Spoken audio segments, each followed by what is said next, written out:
available there. इस साल भी हम मैगजीन बूथ का बंदोबस्त किए हुए हैं। जो लोग सच्चाई को और इस उपदेश को ज़्यादा जानने के लिए चाहते हैं वे लोग वहाँ जाकर खरीद सकते हैं। You can get it and read it. It will be more blessing for your spiritual life. वो आप खरीद सकते हैं और पढ़ सकते हैं और आत्मिक जीवन में बढ़ोतरी को प्राप्त कर सकते हैं। And when all the parents encourage your children to attend the children's study. सारे पिता माता अपने अपने संतान को उत्साहित करें कि वे लोग चिल्ड्रन सेट में जाएं। Once again we remind you, this year also we have made sufficient arrangements for parking. और एक बार हम स्मरण दिलाते हैं कि इस बार भी हम विस्तार रीति से वाहनों को खड़ी करने के लिए हम बंदोबस्त किए हैं। So please cooperate with the responsible workers and believers. Park your vehicle in the parking area. इसीलिए अपने जिम्मेदार सेवादारों के साथ और ईमानदारों के साथ आप सहयोग करें कि सारे वाहनों को ठीक रीति से खड़ी किया जा सके। And also those who are sitting on the chairs, please come forward and give room for the new souls. जो लोग कुर्सी में बैठे हुए हैं वे लोग अपने अपने स्थान को छोड़े ताकि नए लोग जो आए हुए हैं वे लोग उस कुर्सी में बैठ सकें। Those who are willing to serve the Lord full time, we can contact your center pastor without pay. जो लोग पूर्ण रीति से परमेश्वर की सेवा करना चाहते हैं वे लोग सब हमारे सेंटर पास्टर के साथ संपर्क कर सकते हैं।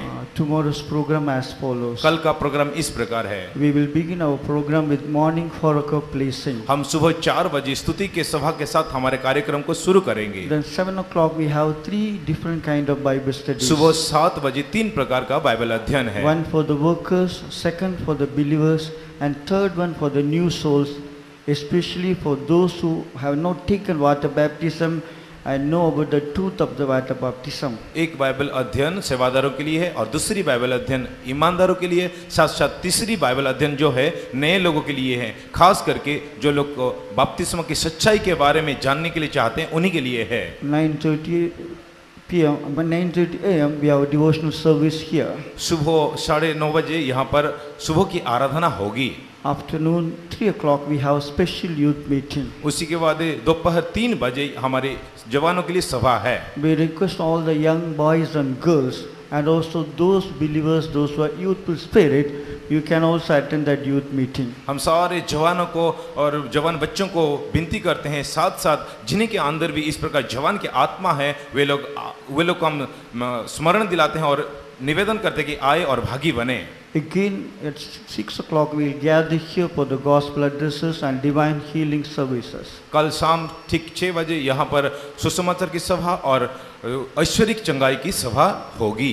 Here we got so many prayer requests. हमारे पास बहुत सारे प्रार्थना के निवेदन आए हैं। So God, He knows every problem, every needs. हमारे परमेश्वर सारे प्रकार के समस्या को हटाना चाहिए।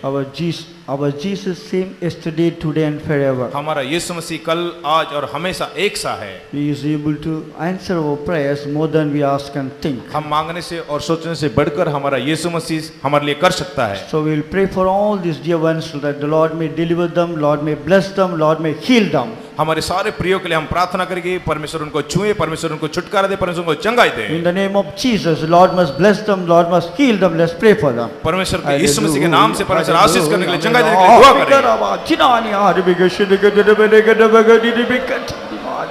Amen. Lord, help them, Lord, help them, Lord. Hallelujah. Heal them, Lord. Amen. Touch them, deliver them, Lord. Hallelujah. Solve every problem, Lord. Hallelujah. May Lord be good. Our Lord answered all the prayers. Let's praise Him. परमेश्वर हमारी सारी दुआओं की जवाब दिया, इसलिए तारीफ करेंगे।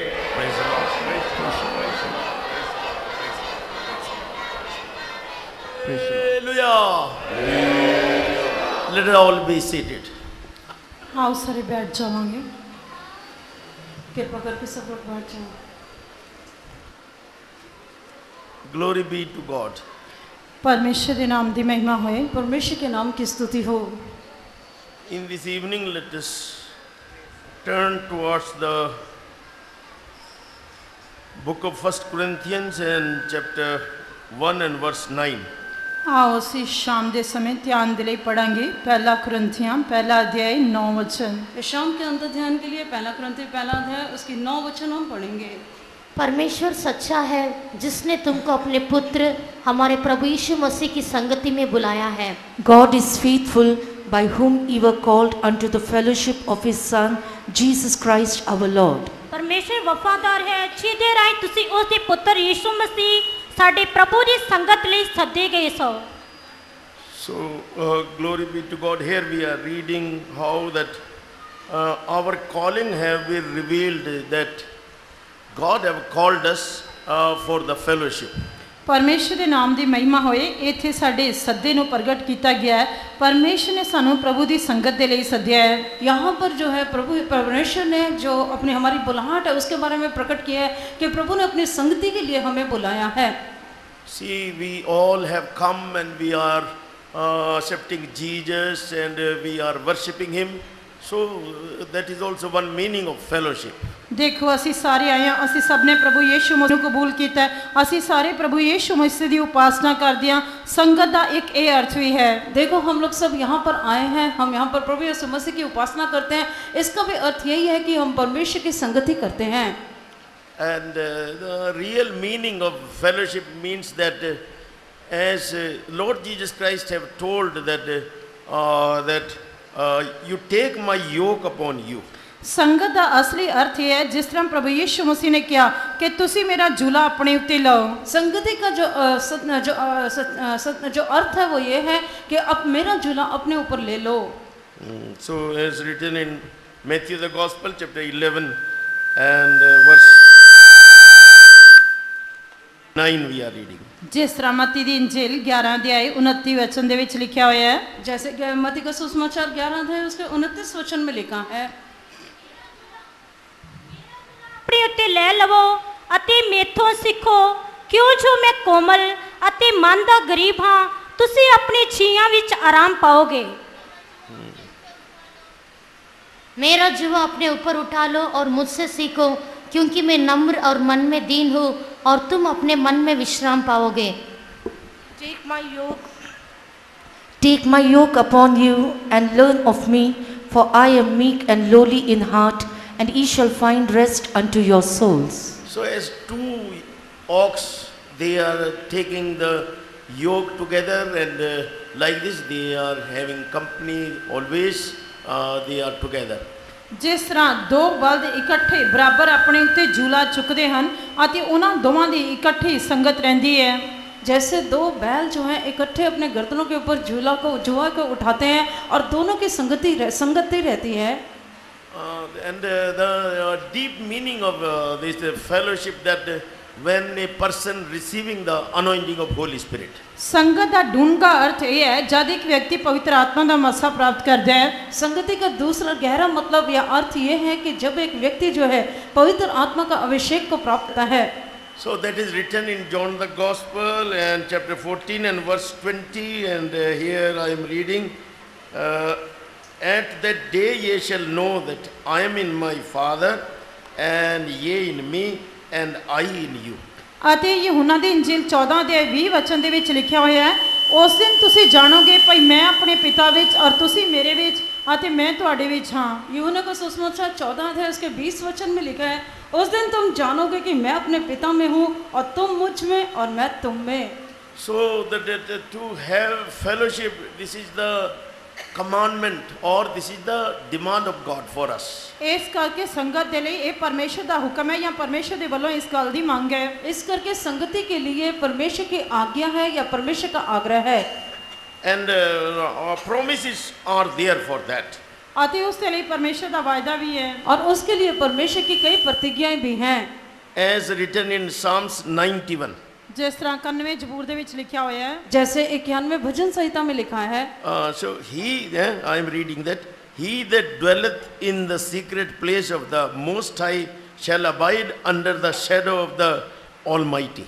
ਜਿਹੜਾ ਆਤਮਹਾਨ ਦੀ ਓਟ ਵਿੱਚ ਵਸਦਾ ਹੈ ਉਹ ਸਰਬ ਸ਼ਕਤੀਮਾਨ ਦੇ ਸਾਏ ਹੇਠ ਟਿਕੇਗਾ। जो परम प्रधान के छाए हुए स्थान में बैठा रहे वह सर्वशक्तिमान की छाया में ठिकाना पाएगा। So that God have arranged some secret place that we should be found in that place. So for that he is calling that we should have fellowship through Lord Jesus Christ. ਪਰਮੇਸ਼ਰ ਨੇ ਕੁਝ ਗੁਪਤ ਸਥਾਨ ਰੱਖਿਆ ਤਾਂ ਕਿ ਅਸੀਂ ਉਸ ਦੇ ਵਿੱਚ ਪਾਏ ਜਾਈਏ ਅਤੇ ਉਸ ਦੇ ਵਿੱਚ ਸਾਡੀ ਗੁਪਤ ਸਥਾਨ ਵਿੱਚ ਪਰਮੇਸ਼ਰ ਦੇ ਨਾਲ ਸੰਗਤ ਹੋਵੇ। परमेश्वर ने हमारे लिए कुछ गुप्त स्थानों को रखा हुआ है ताकि हम लोग उसमें पाए जा सकें और परमेश्वर के साथ संगति को रख सकें। And the eternal place which God have prepared, so then we will found a place there, and we will be eternally with our God and Son, Lord Jesus Christ, and Holy Spirit eternally there. ਅਨਾਦਿ ਸਥਾਨ ਜੋ ਪਰਮੇਸ਼ਰ ਨੇ ਤਿਆਰ ਕਰਕੇ ਰੱਖਿਆ ਹੈ, ਉਸ ਅਨਾਦਿ ਸਥਾਨ ਦੇ ਵਿੱਚ ਅਸੀਂ ਪਿਤਾ ਪੁੱਤਰ ਅਤੇ ਪਵਿੱਤਰ ਆਤਮਾ ਦੇ ਨਾਲ ਇਕੱਠੇ ਉਹਨਾਂ ਦੇ ਨਾਲ ਪਾਏ ਜਾਵਾਂਗੇ। नित्य स्थान परमेश्वर ने हमारे लिए तैयार किया हुआ है और हम उस स्थान में, नित्य स्थान में परमेश्वर के साथ, पवित्र आत्मा और प्रभु यीशु मसीह के साथ संगति करेंगे।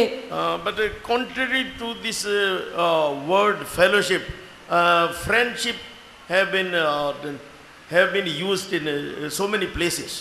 ਪਰ ਇਹ ਸੰਗਤ ਦੀ ਜੋ ਗੁਣ ਹੈ, ਇਸ ਦਾ ਕਈ ਥਾਵਾਂ ਤੇ ਦੋਸਤੀ ਦੇ ਸ਼ਬਦ ਦੇ ਵਿੱਚ ਇਸ ਦਾ ਅਰਥ ਦੇ ਨਾਲ ਇਸਤੇਮਾਲ ਕੀਤਾ ਗਿਆ ਹੈ। पर संगति का जो है विपरीत एक शब्द जो है दोस्ती या मित्रता करके कई स्थानों पर इसका उपयोग किया गया है। That word friendship written in the book of James in chapter 4 and verse 4, that friendship with the world. Yakub ਦੀ ਪੱਤਰੀ ਚੌਥਾ ਅਧਿਆਇ ਚੌਥੇ ਵਚਨ ਦੇ ਵਿੱਚ ਸੰਸਾਰ ਦੇ ਨਾਲ ਮਿੱਤਰਚਾਰਾ ਕਰਕੇ ਇਸ ਸ਼ਬਦ ਦਾ ਇਸਤੇਮਾਲ ਕੀਤਾ ਗਿਆ ਹੈ। याकूब की पत्री चौथा अध्याय चौथा वचन में जो है संसार के साथ मित्रता करके उपयोग किया गया है। The friendship of the world is enmity. The world is the enemy of God. ਸੰਸਾਰ ਦਾ ਮਿੱਤਰਚਾਰਾ ਪਰਮੇਸ਼ਰ ਦਾ ਵੈਰ ਹੈ, ਸੰਸਾਰ ਪਰਮੇਸ਼ਰ ਦਾ ਦੁਸ਼ਮਣ ਹੈ।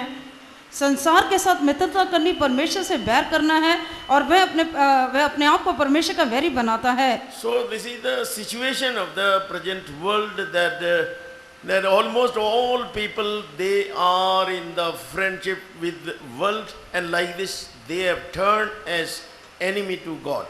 ਇਹ ਵਰਤਮਾਨ ਸੰਸਾਰ ਦੀ ਸਥਿਤੀ ਹੈ। ਸਾਰੇ ਲੋਕ ਸੰਸਾਰ ਦੇ ਮਿੱਤਰ ਬਣ ਗਏ ਹਨ ਅਤੇ ਉਹ ਪਰਮੇਸ਼ਰ ਦੇ ਵੈਰੀ ਬਣ ਗਏ ਹਨ। और वर्तमान संसार में ऐसा ही है, सब लोगों ने मित्रता, उनकी मित्रता संसार के साथ है और इसी करके वो परमेश्वर के वैरी बन गए हैं। But even though that they see the faithfulness of God, that He is not caring of the enmity of the people, and He is the Creator, He is our Father, so that's why He is calling everyone that we all should have that fellowship. ਪਰ ਪਰਮੇਸ਼ਰ ਦੀ ਵਫਾਦਾਰੀ ਨੂੰ ਅਸੀਂ ਦੇਖਦੇ ਹਾਂ, ਉਹ ਸਾਡੀ ਦੁਸ਼ਮਣੀ ਦੀ ਕੋਈ ਪਰਵਾਹ ਨਹੀਂ ਕਰਦਾ। ਉਹ ਸਾਡਾ ਪਿਤਾ ਹੈ, ਉਹ ਸਾਨੂੰ ਬੁਲਾਉਂਦਾ ਹੈ ਅਤੇ ਉਹ ਸਾਨੂੰ ਆਪਣੀ ਸੰਗਤ ਦੇ ਵਿੱਚ ਸੱਦਦਾ ਹੈ। पर परमेश्वर की विश्वास योग्यता को देखें कि वो हमारी किसी भी बात की परवाह ना करते हुए वो हमें उसके साथ संगति करने के लिए बुलाता है। So from the beginning He sent His prophets, His people, and finally He sent His only begotten Son for the fellowship. ਆਰੰਭ ਤੋਂ ਲੈ ਕੇ ਪਰਮੇਸ਼ਰ ਨੇ ਨਬੀਆਂ ਨੂੰ, ਲੋਕਾਂ ਨੂੰ ਅਤੇ ਆਖਿਰ ਦੇ ਵਿੱਚ ਪਰਮੇਸ਼ਰ ਨੇ ਆਪਣੇ ਪੁੱਤਰ ਨੂੰ ਸਾਡੇ ਨਾਲ ਸੰਗਤ ਦੇ ਲਈ ਭੇਜਿਆ ਹੈ। आरंभ से हम देखते हैं कि परमेश्वर ने उसके साथ संगति करने के लिए उसने पहले भविष्यद्वक्ताओं को भेजा, कई लोगों को भेजा और आखिरी में अपने प्यारे पुत्र को उसने प्रभु यीशु मसीह के हमारे लिए भेज दिया। The purpose of God for the creation of human beings, that they will be in fellowship with God. ਮਨੁੱਖ ਜਾਤੀ ਦੀ ਸ੍ਰਿਸ਼ਟੀ ਕਰਨ ਦਾ ਮਕਸਦ ਪਰਮੇਸ਼ਰ ਦਾ ਇਹ ਸੀ ਕਿ ਉਹ ਪਰਮੇਸ਼ਰ ਦੇ ਨਾਲ ਸੰਗਤ ਰੱਖਣ। मनुष्य जाति का जो उसको सृष्टि करने का उद्देश्य यही था कि वो प्रभु यीशु परमेश्वर के साथ संगति रखें। So God created Adam and Eve, and we see there that arrangement, how that Adam and Eve, they were having fellowship with God. ਪਰਮੇਸ਼ਰ ਨੇ ਆਦਮ ਅਤੇ ਹਵਾ ਦੀ ਸ੍ਰਿਸ਼ਟੀ ਕੀਤੀ ਅਤੇ ਉਸ ਦੇ ਵਿੱਚ ਅਸੀਂ ਪਰਮੇਸ਼ਰ ਦੇ ਪ੍ਰਬੰਧ ਨੂੰ ਵੇਖਦੇ ਹਾਂ ਕਿ ਕਿਸ ਤਰ੍ਹਾਂ ਉਹਨਾਂ ਦੀ ਪਰਮੇਸ਼ਰ ਦੇ ਨਾਲ ਸੰਗਤ ਸੀ। हम लोग प्रभु देखते हैं कि जो है परमेश्वर ने आदम और हवा की सृष्टि किया और प्रभु के साथ संगति रखने के लिए उनके लिए जो प्रबंध किए हैं उसके बारे में हम शुरू में देखते हैं। But how this fellowship have turned into this enmity? ਪਰ ਕਿਸ ਤਰ੍ਹਾਂ ਇਹ ਸੰਗਤ ਦੁਸ਼ਮਣੀ ਦੇ ਵਿੱਚ ਬਦਲ ਗਈ। पर ये संगति कैसे जो है उसमें दुश्मनी में बदल गई। Because that God created all the people, Adam and Eve, and even you also, with the free will or with the choice. ਕਿਉਂਕਿ ਪਰਮੇਸ਼ਰ ਨੇ ਸਾਰੇ ਲੋਕਾਂ ਨੂੰ, ਆਦਮ ਹਵਾ ਨੂੰ ਅਤੇ ਇੱਥੋਂ ਤੱਕ ਕਿ ਤੁਹਾਨੂੰ ਵੀ ਆਪਣੀ ਸਵੈ ਇੱਛਾ ਜਾਂ ਆਜ਼ਾਦ ਮਰਜ਼ੀ ਦੇ ਨਾਲ ਸ੍ਰਿਸ਼ਟੀ ਕੀਤਾ। परमेश्वर ने जो है आदम और हवा को, सब लोगों को, यहाँ तक कि आपको भी जो है अपनी स्वे आगे इच्छा के साथ उसने सृष्टि किया है। One place convention was going on, and one person, he wrote this question and he sent to our chief pastor in that place, that when first Adam and Eve, they were fallen, why God have not killed them and created another Adam and Eve? ਇੱਕ ਜਗ੍ਹਾ ਤੇ ਇਸੇ ਤਰ੍ਹਾਂ ਸੰਮੇਲਨ ਚੱਲ ਰਿਹਾ ਸੀ ਅਤੇ ਇੱਕ ਵਿਅਕਤੀ ਨੇ ਪਰਚੀ ਦੇ ਉੱਤੇ ਇਸ ਤਰ੍ਹਾਂ ਸਵਾਲ ਲਿਖ ਕੇ ਉਸ ਸਮੇਂ ਜੋ ਉੱਥੇ ਚੀਫ ਪਾਸਟਰ ਜੀ ਸਨ ਉਹਨਾਂ ਨੂੰ ਭੇਜਿਆ ਕਿ ਜਦ ਆਦਮ ਅਤੇ ਹਵਾ ਗਿਰ ਗਏ ਤਾਂ ਪਰਮੇਸ਼ਰ ਨੇ ਕਿਉਂ ਉਹਨਾਂ ਨੂੰ ਮਾਰ ਨਹੀਂ ਦਿੱਤਾ। एक बार एक सम्मेलन चल रहा था, वहाँ पर उस एक व्यक्ति ने जो है हमारे चीफ पास्टर जी को ऐसे प्रश्न लिखकर भेजा, जब आदम और हवा ने गलती किया परमेश्वर ने उनको मारकर दोबारा से कोई आदम और हवा क्यों सृष्टि नहीं किया। So the reason is this, that because that God have created human being and He is living that they should have free will. ਕਾਰਨ ਇਹ ਸੀ ਕਿ ਪਰਮੇਸ਼ਰ ਨੇ ਮਨੁੱਖ ਜਾਤੀ ਦੀ ਸ੍ਰਿਸ਼ਟੀ ਕੀਤੀ ਅਤੇ ਪਰਮੇਸ਼ਰ ਦੀ ਇਹ ਇੱਛਾ ਸੀ ਕਿ ਉਹ ਉਸ ਦੇ ਨਾਲ ਸੰਗਤ ਰੱਖੇ। परमेश्वर की यही इच्छा थी कि परमेश्वर ने जो है मनुष्य जाति की सृष्टि किया और वो उनकी स्व इच्छा के साथ उनको स्व इच्छा दिया। In this world, some countries they are having military rule. Everyone have to obey whatever the government says. ਇਸ ਸੰਸਾਰ ਦੇ ਵਿੱਚ ਕਈ ਦੇਸ਼ਾਂ ਦੇ ਵਿੱਚ ਮਿਲਟਰੀ ਰਾਜ ਹੈ ਅਤੇ ਉਸ ਦਾ ਮਕਸਦ ਇਹ ਹੁੰਦਾ ਜੋ ਕੁਝ ਵੀ ਮਿਲਟਰੀ ਰਾਜ ਕਹੇਗਾ ਉਹਨਾਂ ਨੂੰ ਆਗਿਆਕਾਰੀ ਕਰਨੀ ਪਏਗੀ। बहुत से देशों में मिलिट्री का राज्य है और उसका उद्देश्य यही है कि सब लोगों को उनके जो रूल है, उनके कानून है, उनको मानना पड़ेगा। But in some places that democracy is there and people they are choosing, because that this choosing power have been given to all the people. ਪਰ ਕਈ ਦੇਸ਼ਾਂ ਦੇ ਵਿੱਚ ਲੋਕਤੰਤਰ ਸਰਕਾਰ ਹੈ ਤੇ ਉਹਨਾਂ ਦੇਸ਼ਾਂ ਦੇ ਵਿੱਚ ਲੋਕ ਆਪ ਸਰਕਾਰ ਨੂੰ ਚੁਣਦੇ ਹਨ। और कई देशों में लोकतंत्र की सरकार है और वहाँ पर उनको अपनी खुद स्व इच्छा से चुनने का अधिकार है। So because of this God gave this free will to Adam and Eve. ਅਤੇ ਇਸ ਕਰਕੇ ਪਰਮੇਸ਼ਰ ਨੇ ਆਦਮ ਅਤੇ ਹਵਾ ਨੂੰ ਸਵੈ ਇੱਛਾ ਦਿੱਤੀ। परमेश्वर ने आदम और हवा को जो है स्व इच्छा दिया। But see that how that they have been deceived by the enemy of the human beings, and like this they have chosen the wrong thing.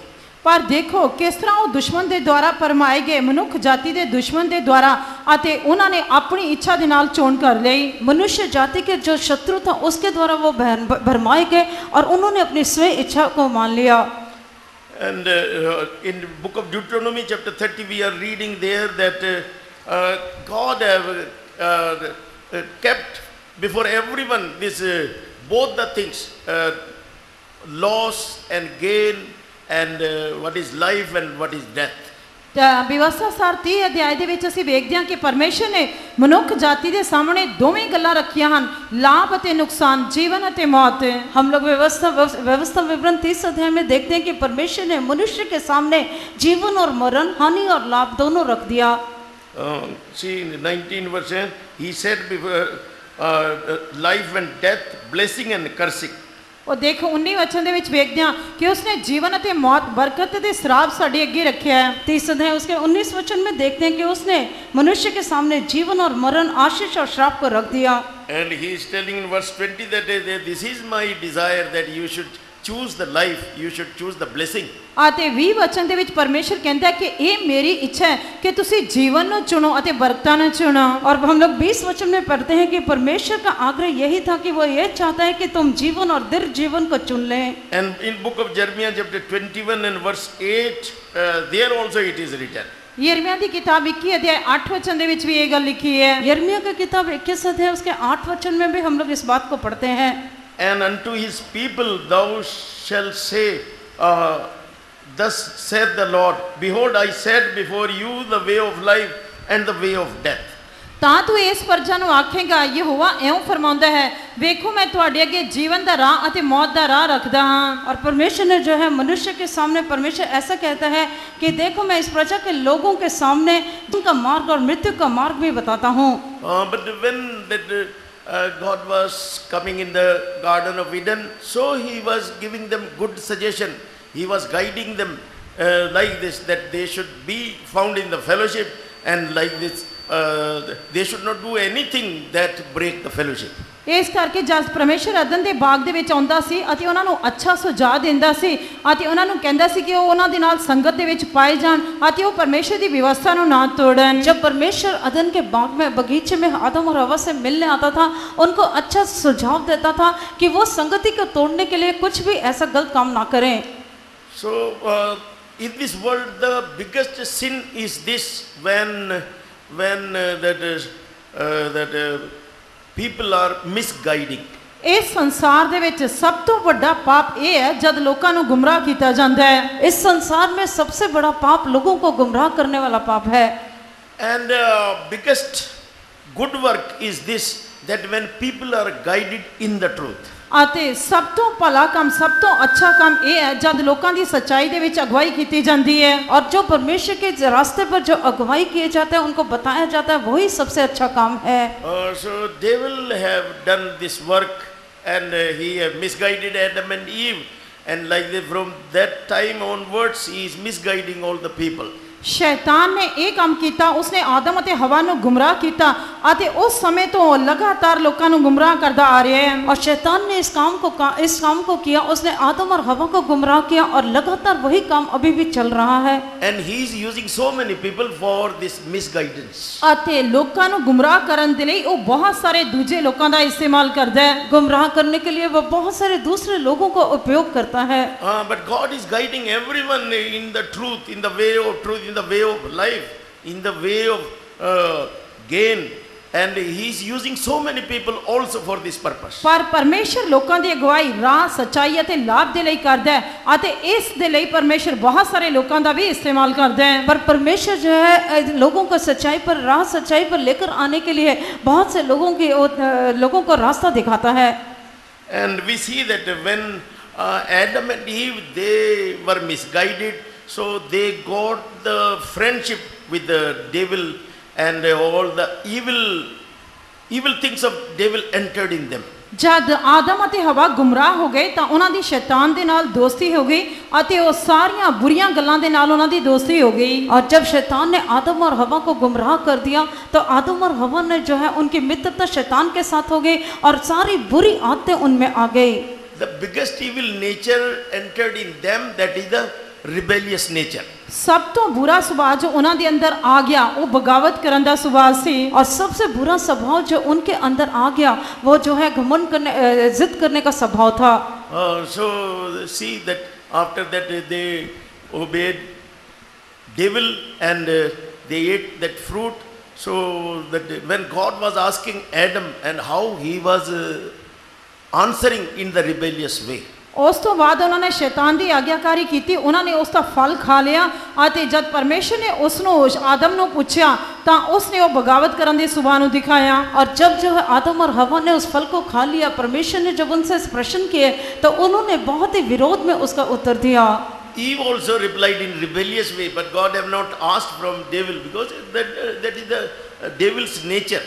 ਪਰਮੇਸ਼ਰ ਨੇ ਸ਼ੈਤਾਨ ਦੇ ਕੋਲੋਂ ਨਹੀਂ ਪੁੱਛਿਆ ਕਿਉਂਕਿ ਇਹ ਉਸ ਦਾ ਸੁਭਾਅ ਸੀ, ਪਰ ਜਦ ਹਵਾ ਤੋਂ ਪੁੱਛਿਆ ਤਾਂ ਉਸਨੇ ਵੀ ਇਹ ਬਗਾਵਤ ਦਾ ਸੁਭਾਅ ਹੀ ਦਿਖਾਇਆ। और परमेश्वर ने शैतान से नहीं पूछा पर क्योंकि शैतान का यही स्वभाव है, पर जब हवा से पूछा तो हवा ने भी उसे ऐसे ही उत्तर दिए। And they became a family, and how that when they have come in this friendship with the world or with the devil, so they got a son that is called Cain. ਅਤੇ ਇਸ ਤਰ੍ਹਾਂ ਉਹਨਾਂ ਦਾ ਪਰਿਵਾਰ ਬਣ ਗਿਆ। ਜਦ ਉਹ ਸ਼ੈਤਾਨ ਦੀ ਸੰਗਤ ਦੇ ਵਿੱਚ ਆ ਗਏ, ਸ਼ੈਤਾਨ ਦੇ ਨਾਲ ਉਹਨਾਂ ਦਾ ਮਿੱਤਰਚਾਰਾ ਹੋ ਗਿਆ ਤਾਂ ਉਹਨਾਂ ਨੂੰ ਇੱਕ ਪੁੱਤਰ ਮਿਲਿਆ ਜਿਸ से और ऐसे वो एक परिवार में आ गए और उसकी शैतान की संगति में आ गए और उनको बाद में कैन करके एक पुत्र मिला। So John, disciple, he got this revelation. God have revealed to him that Cain was from devil.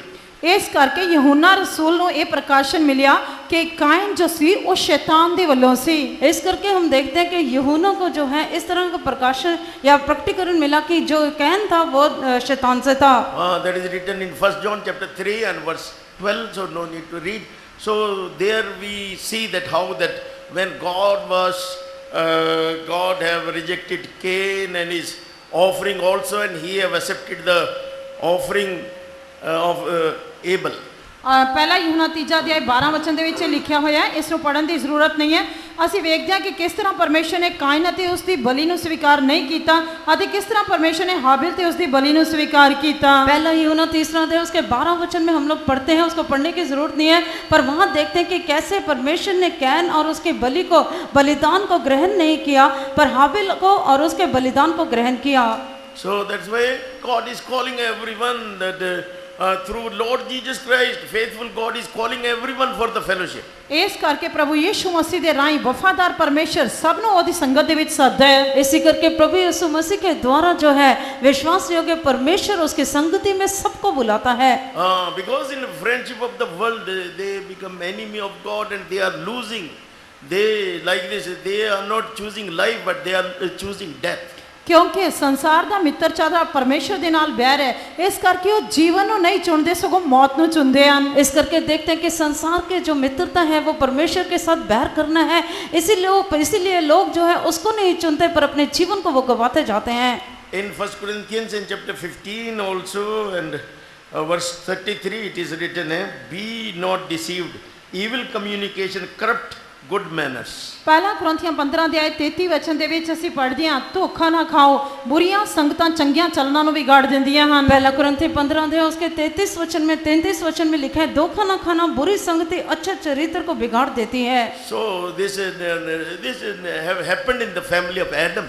ਅਤੇ ਇਹ ਆਦਮ ਦੇ ਪਰਿਵਾਰ ਦੇ ਵਿੱਚ ਹੋਇਆ। और ये घटना आदम के परिवार में घटी थी। Without any reason, this Cain, he became the enemy of his younger brother, and he was good, and God have blessed this family with Adam and Eve with the Abel, but this Cain, he killed without any reason Abel. ਪਰਮੇਸ਼ਰ ਨੇ ਆਦਮ ਦੇ ਪਰਿਵਾਰ ਨੂੰ coin ਅਤੇ ਹਾਬਿਲ ਦੋ ਪੁੱਤਰਾਂ ਦੇ ਨਾਲ ਬਰਕਤ ਦਿੱਤੀ ਸੀ, ਪਰ ਇਹ ਕਾਇਨ ਬਿਨਾਂ ਕਾਰਨ ਤੋਂ ਆਪਣੇ ਛੋਟੇ ਭਰਾ ਦਾ ਦੁਸ਼ਮਨ ਬਣ ਗਿਆ ਜੋ ਕਿ ਅੱਛਾ ਸੀ। और हम देखते हैं कि परमेश्वर ने आदम और हवा के परिवार को हाबिल के द्वारा उसको आशीष किया, पर कैन जो था उसने बिना मतलब से अपने छोटे भाई को घात कर दिया। They were thinking that we have been blessed, that we have left the fellowship of God, and now we have not lost anything. We got 2 sons.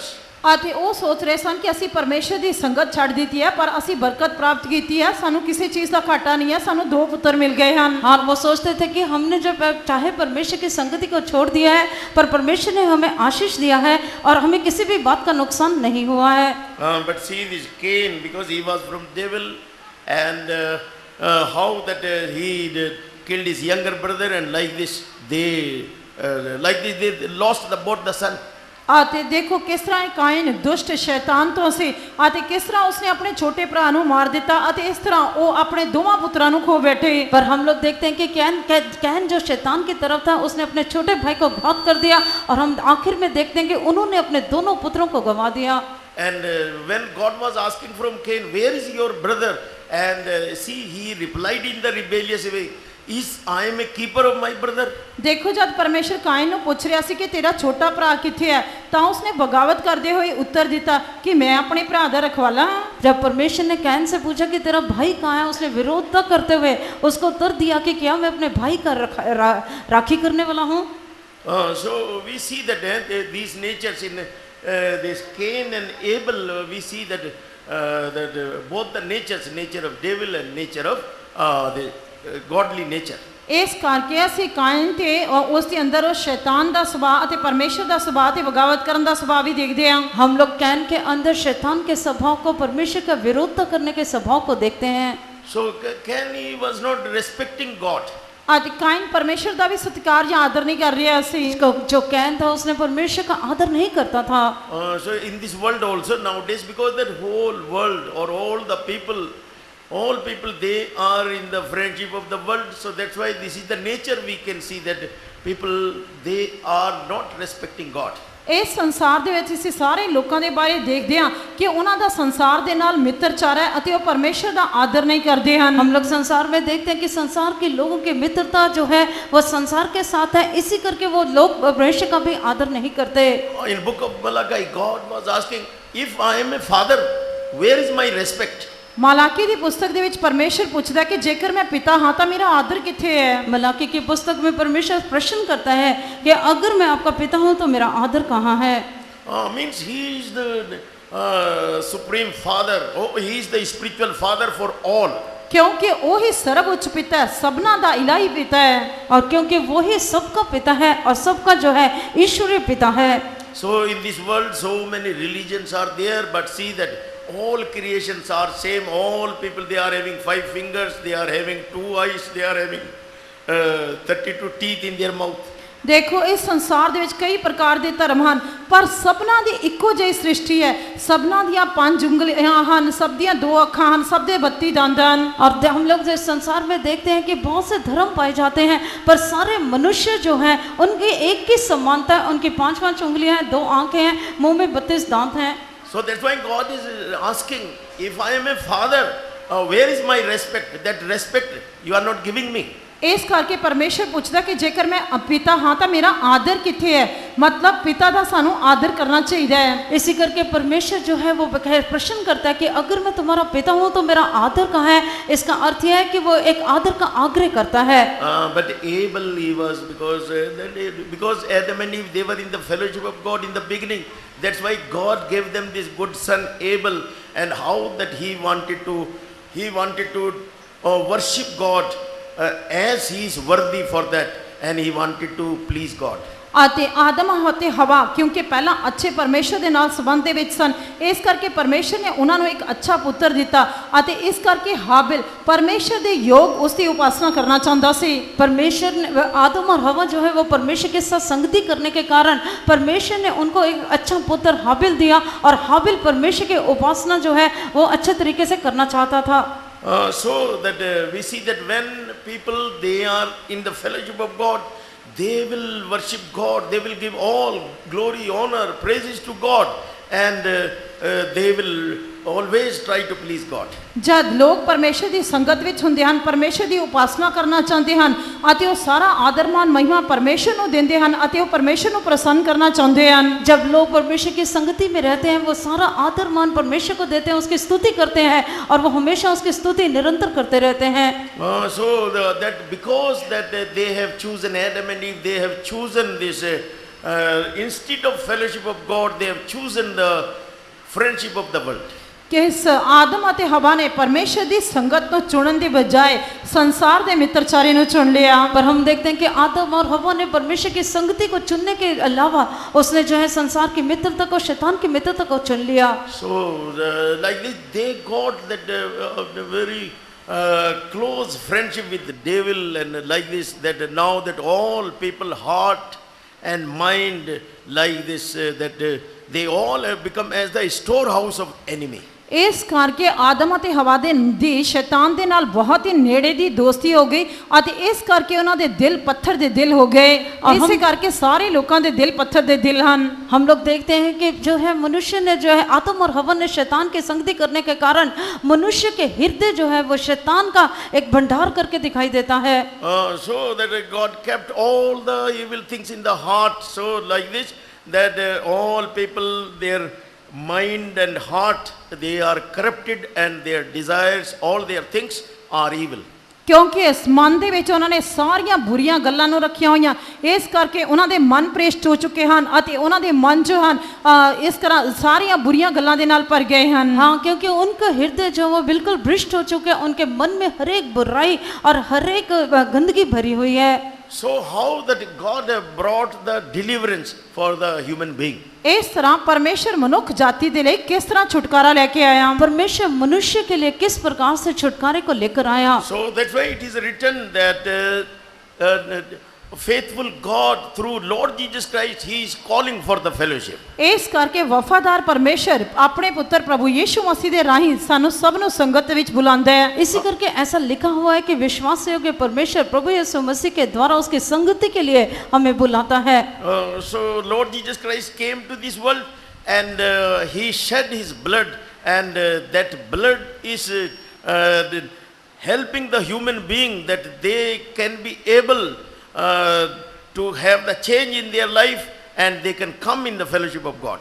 ਇਸ ਕਰਕੇ ਪ੍ਰਭੂ ਯੀਸ਼ੂ ਮਸੀਹ ਆਪਣੇ ਸੰਸਾਰ ਦੇ ਵਿੱਚ ਆਏ ਅਤੇ ਉਸਨੇ ਆਪਣਾ ਲਹੂ ਵਹਾਇਆ ਇਸ ਕਰਕੇ ਉਸ ਦਾ ਲਹੂ ਉਹਨਾਂ ਨੂੰ ਪ੍ਰਭੂ ਯੀਸ਼ੂ ਮਸੀਹ ਦੇ ਨਾਲ ਸੰਗਤ ਰੱਖਣ ਦੇ ਲਈ ਪਿਤਾ ਪਰਮੇਸ਼ਰ ਦੇ ਨਾਲ ਸੰਗਤ ਰੱਖਣ ਦੇ ਲਈ ਸਹਾਇਤਾ ਕਰਦਾ ਹੈ और प्रभु यीशु मसीह इस जगत में आया उसने अपने खून को बहाया और वो खून या उसका लहू जो है उसको प्रभु हमेशा की करके बदलता है See in the book of Revelation chapter 1 and verse 5 and 6 we are reading that how that the blood of Jesus is working. ਪ੍ਰਕਾਸ਼ ਦੀ ਪੋਥੀ ਪਹਿਲਾ ਅਧਿਆਇ 5 ਤੇ 6 ਵਚਨ ਦੇ ਵਿੱਚ ਅਸੀਂ ਪੜ੍ਹਦੇ ਹਾਂ ਕਿ ਕਿਸ ਤਰ੍ਹਾਂ ਪ੍ਰਭੂ ਯੀਸ਼ੂ ਮਸੀਹ ਦਾ ਲਹੂ ਕੰਮ ਕਰਦਾ ਹੈ। हम लोग प्रकाशित वाक्य पहला अध्याय उसके 5 और 6 वचन में देखते हैं कि किस प्रकार से प्रभु यीशु मसीह का लहू काम करता है। By his blood he purchased us. ਉਸਨੇ ਆਪਣੇ ਲਹੂ ਦੇ ਨਾਲ ਸਾਨੂੰ ਖਰੀਦਿਆ ਹੈ। उसने अपने लहू के द्वारा हमें मोल लिया है। But to understand this, how this is working, so if we see in the book of Exodus, in the land of Egypt, how Israelites they got delivered. ਪਰ ਇਹ ਸਮਝਣ ਦੇ ਲਈ ਕਿ ਉਸ ਦਾ ਲਹੂ ਕਿਸ ਤਰ੍ਹਾਂ ਕੰਮ ਕਰਦਾ ਹੈ, ਅਸੀਂ ਕੂਚ ਦੀ ਕਿਤਾਬ ਦੇ ਵਿੱਚ ਦੇਖਦੇ ਹਾਂ ਕਿ ਇਸਰਾਈਲੀਆਂ ਨੇ ਕਿਸ ਤਰ੍ਹਾਂ ਛੁਟਕਾਰਾ ਪ੍ਰਾप्त ਕੀਤਾ। उसके लहू हमें कैसे छुटकारा देता है। हम पुराने नियम में निर्गमन की किताब में देखते हैं कि परमेश्वर ने इजराइलियों को मिस्र में से अपने लहू के द्वारा कैसे छुटकारा दिया। So that is called the great escape, and for human being this is the great escape. ਇਸ ਨੂੰ ਮਨੁੱਖ ਜਾਤੀ ਦੇ ਲਈ ਬਹੁਤ ਵੱਡਾ ਬਚਾਓ ਕਿਹਾ ਜਾਂਦਾ ਹੈ। और इसको जो है प्रभु मनुष्य जाति के लिए एक बहुत बड़ा बचाव कहा जाता है। Exodus chapter 12 we are reading all these story. ਕੂਚ ਦੀ ਕਿਤਾਬ 12 ਅਧਿਆਇ ਦੇ ਵਿੱਚ ਅਸੀਂ ਇਹ ਸਾਰੀ ਕਹਾਣੀ ਪੜ੍ਹਦੇ ਹਾਂ। निर्गमन की किताब 12 अध्याय में हम इस कहानी के बारे में पढ़ते हैं। In that night when Israelites they were supposed to come out from the Egypt. ਅਤੇ ਉਸ ਰਾਤ ਨੂੰ ਜਦ ਇਸਰਾਈਲੀ ਮਿਸਰ ਦੇ ਵਿੱਚੋਂ ਨਿਕਲਣ ਵਾਲੇ ਸਨ, और उस रात को जब इजरायली लोग मिस्र में से बाहर निकलने वाले थे, They were commanded that they should take a lamb and they should kill, and that wherever they will stay in the house, so that they should take the blood of that lamb and applied on the both the doorpost and the upper lintel of the door. ਇਸ ਕਰਕੇ ਇਸਰਾਈਲੀਆਂ ਨੂੰ ਹੁਕਮ ਦਿੱਤਾ ਗਿਆ ਸੀ ਕਿ ਉਹ ਇੱਕ ਇੱਕ ਲੇਲੇ ਨੂੰ ਮਾਰਨ ਅਤੇ ਜਿਸ ਵੀ ਘਰ ਦੇ ਵਿੱਚ ਉਹ ਰਹਿੰਦੇ ਹੋਣ ਉਸ ਲੇਲੇ ਦੇ ਲਹੂ ਨੂੰ ਲੈ ਕੇ ਉਹ ਉਸ ਦਰਵਾਜ਼ੇ ਦੀਆਂ ਬਾਈਆਂ ਤੇ ਚੁਗਾਠਾਂ ਦੇ ਉੱਤੇ ਲਗਾਉਣ। और उनको ऐसे आज्ञा दिया गया था कि वो अपने एक एक मेमने को लें और उसको बलिदान करें, और जिस घर में वो रहते हैं उस मेमने में के लहू में से कुछ लेकर मेमने के उनके द्वारों के दोनों अलंगों और चौखटों के सिरों पर लगाएं। So that night angel of death he was roaming and he was going door to door, and wherever he was seeing the blood is there, so he was not having any authority to enter in. ਇਸ ਕਰਕੇ ਉਸ ਰਾਤ ਨੂੰ ਮੌਤ ਦਾ ਦੂਤ ਸਾਰੀ ਜਗ੍ਹਾ ਤੇ ਘੁੰਮ ਰਿਹਾ ਸੀ, ਇੱਕ ਇੱਕ ਦਰਵਾਜ਼ੇ ਤੇ ਜਾਂਦਾ ਸੀ। ਇਸ ਕਰਕੇ ਜਿਸ ਦਰਵਾਜ਼ੇ ਦੇ ਉੱਤੇ ਲੇਲੇ ਦਾ ਲਹੂ ਲੱਗਾ ਹੁੰਦਾ ਸੀ ਉਸ ਨੂੰ ਉਸ ਦਰਵਾਜ਼ੇ ਵਿੱਚ ਪ੍ਰਵੇਸ਼ ਕਰਨ ਦਾ ਕੋਈ ਇਖਤਿਆਰ ਨਹੀਂ ਸੀ। और उस रात को मृत्यु का दूत जो है हर एक दरवाजे पर हर एक घर के सामने से निकला, और जिस घर के सामने मेमने का लहू लगा था उस घर पर वो उसको प्रबल न हो सका, उसमें प्रवेश न कर सका। So this lamb is the shadow of Lord Jesus Christ in the New Testament. ਇਸ ਕਰਕੇ ਇਹ ਲੇਲਾ ਨਵੇਂ ਨਿਯਮ ਦੇ ਵਿੱਚ ਪ੍ਰਭੂ ਯੀਸ਼ੂ ਮਸੀਹ ਦਾ ਪ੍ਰਤੀਰੂਪ ਹੈ। और नए नियम में ये मेमना जो है प्रभु यीशु मसीह को दिखाता है। What that blood was speaking to that angel of death. ਅਤੇ ਉਹ ਲਹੂ ਮੌਤ ਦੇ ਦੂਤ ਨੂੰ ਕੀ ਕਹਿੰਦਾ ਸੀ? और वो प्रभु का लहू जो है, सॉरी मेमने का लहू जो है वो मृत्यु के दूत से क्या कहता था? You are not having any authority here. I have purchased, I have died for them, so that you are not having any authority. You cannot do any harm here. You go. ਇਸ ਕਰਕੇ ਤੈਨੂੰ ਇਸ ਘਰ ਦੇ ਵਿੱਚ ਪ੍ਰਵੇਸ਼ ਕਰਨ ਦਾ ਕੋਈ ਇਖਤਿਆਰ ਨਹੀਂ ਹੈ। ਮੈਂ ਇਹਨਾਂ ਨੂੰ ਖਰੀਦਿਆ ਹੈ, ਇਸ ਕਰਕੇ ਇਹ ਮੇਰੇ ਹਨ, ਤੈਨੂੰ ਇਹਨਾਂ ਦੇ ਉੱਤੇ ਕੋਈ ਇਖਤਿਆਰ ਨਹੀਂ, ਤੂੰ ਚਲਿਆ ਜਾ। और वो ऐसा कहता था कि मैंने तुझे इस घर के ऊपर कोई भी अधिकार नहीं है, मैंने इसके लिए अपने आप को बलिदान किया है, इसके ऊपर तो कोई भी अधिकार नहीं, तो यहाँ से चला जा। But wherever he was not seeing the blood, that angel of death entering inside and killing the firstborn of that family, even he killed, angel of death have killed the firstborn of the king also. ਅਤੇ ਉਹ ਮੌਤ ਦਾ ਦੂਤ ਜਿੱਥੇ ਕਿਤੇ ਲੇਲੇ ਦੇ ਲਹੂ ਨੂੰ ਨਹੀਂ ਦੇਖਦਾ ਸੀ ਉਹ ਉਸ ਘਰ ਦੇ ਵਿੱਚ ਪ੍ਰਵੇਸ਼ ਕਰਦਾ ਸੀ ਅਤੇ ਉਸ ਦੇ ਪਹਿਲੋਠੇ ਨੂੰ ਮਾਰ ਦਿੰਦਾ ਸੀ। ਇੱਥੋਂ ਤੱਕ ਕਿ ਉਸ ਮੌਤ ਦੇ ਦੂਤ ਨੇ ਉਸ ਦੇਸ਼ ਦੇ ਰਾਜੇ ਦੇ ਪਹਿਲੋਠੇ ਨੂੰ ਵੀ ਮਾਰ ਦਿੱਤਾ। और उस मृत्यु के दूत ने जिन दरवाजों के ऊपर, जिन द्वारों के ऊपर मेमने के लहू को नहीं देखा, उनमें प्रवेश करके उनके जेठों पहिलौठों को मार दिया, और यहाँ तक कि फिरौन राजा जो उनका राजा था उसके भी जेठे पुत्र को मार दिया। So we see that how that this blood of lamb have done the great work. ਅਤੇ ਇਸ ਤਰ੍ਹਾਂ ਅਸੀਂ ਵੇਖਦੇ ਹਾਂ ਕਿ ਉਸ ਲੇਲੇ ਦੇ ਲਹੂ ਨੇ ਕਿਸ ਤਰ੍ਹਾਂ ਮਹਾਨ ਕੰਮ ਕੀਤਾ। हम देखते हैं कि मेमने के लहू ने कितना महान कार्य किया। So when this angel of death was killing the firstborn means that in the kingdom firstborn used to become the king. ਅਤੇ ਜਦ ਮੌਤ ਦਾ ਦੂਤ ਸਾਰੇ ਪਹਿਲੋਠਿਆਂ ਨੂੰ ਮਾਰ ਰਿਹਾ ਸੀ ਅਤੇ ਆਮ ਤੌਰ ਤੇ ਇਹ ਨਿਯਮ ਸੀ ਕਿ ਜੋ ਰਾਜ ਦਾ ਜੇਠਾ ਹੁੰਦਾ ਸੀ ਉਸਨੇ ਹੀ ਰਾਜਾ ਬਣਨਾ ਹੁੰਦਾ ਸੀ। एक राज्य में जो जेठा होता है वही उस राज्य का राजा बनता है, पर मृत्यु के दूत ने ऐसा काम किया। So in 2 Chronicle chapter 21 we are reading one king, this king Jehoshaphat, he was having many sons, but he made the king only the firstborn. ਅਸੀਂ ਦੂਜਾ ਇਤਿਹਾਸ 21 ਅਧਿਆਇ ਦੇ ਵਿੱਚ ਇੱਕ ਰਾਜਾ ਯਹੋਸ਼ਾਫਾਟ ਦੇ ਬਾਰੇ ਦੇਖਦੇ ਹਾਂ ਜਿਸ ਦੇ ਬਹੁਤ ਸਾਰੇ ਪੁੱਤਰ ਸਨ ਪਰ ਉਸਨੇ ਆਪਣੇ ਜੇਠੇ ਨੂੰ ਹੀ ਰਾਜਾ बनाया। दूसरा इतिहास 21 अध्याय में हम यहोशापात करके राजा के बारे में देखते हैं, उसके बहुत से पुत्र थे पर उसने अपने जेठे पुत्र को ही राजा बनाया। So one king we are hearing in the history that one king, the Muslim king, and he was in this Gurdaspur area. So that he got 4 sons, but firstborn he became sick.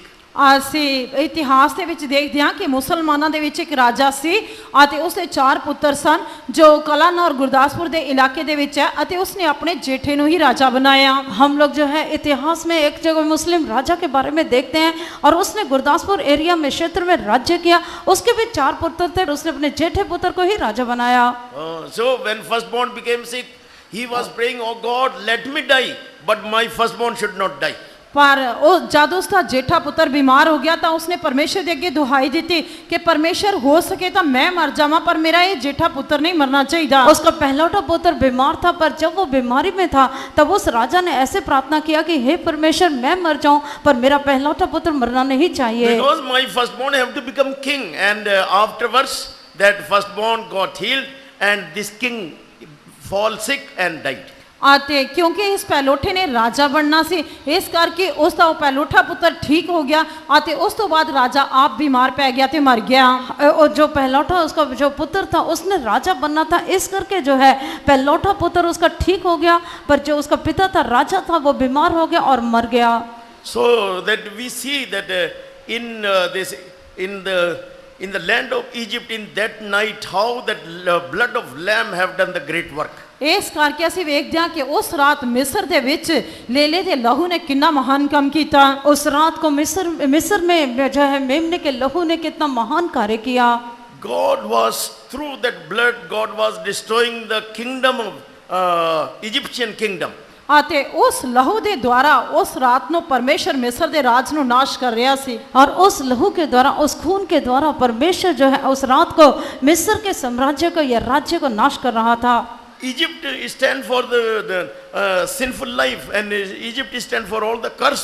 मिस्र सारे पाप भरे जीवन ਅਤੇ श्राप ਨੂੰ ਦਰਸਾਉਂਦਾ ਹੈ। मिस्र जो है वो पाप भरे जीवन और श्राप को दिखाता है।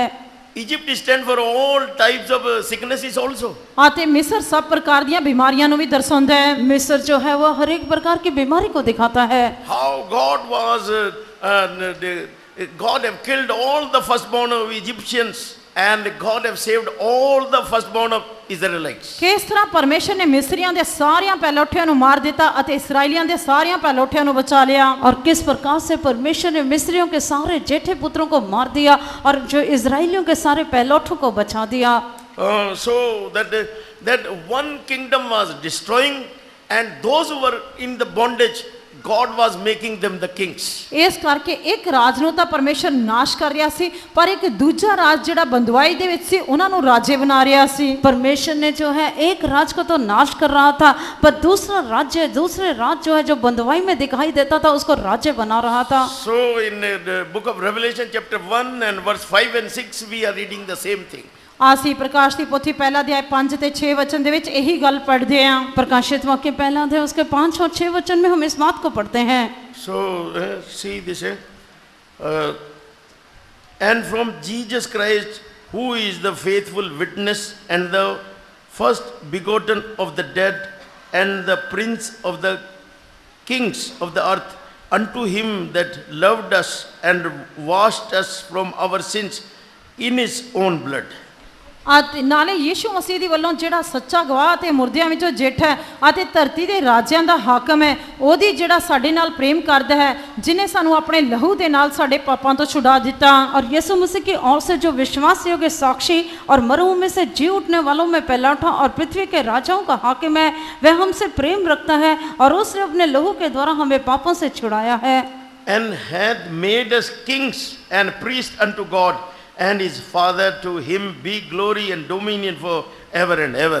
ਅਤੇ ਉਸ ਨੂੰ ਸਾਨੂੰ ਇੱਕ ਪਾਤਸ਼ਾਹੀ ਬਣਾਇਆ ਭਈ ਅਸੀਂ ਉਹਦੇ ਪਰਮੇਸ਼ਰ ਅਤੇ ਪਿਤਾ ਲਈ ਯਾਜਕ ਬਣੀਏ, ਉਸੇ ਦੀ ਮਹਿਮਾ ਅਤੇ ਪਰਾਕਰਮ ਜੁਗੋ ਜੁਗ ਹੋਵੇ, ਆਮੀਨ। और हमें एक राज्य और अपने पिता परमेश्वर के लिए याजक में बना दिया, उसी की महिमा और पराक्रम युगानुयुग रहे, आमीन।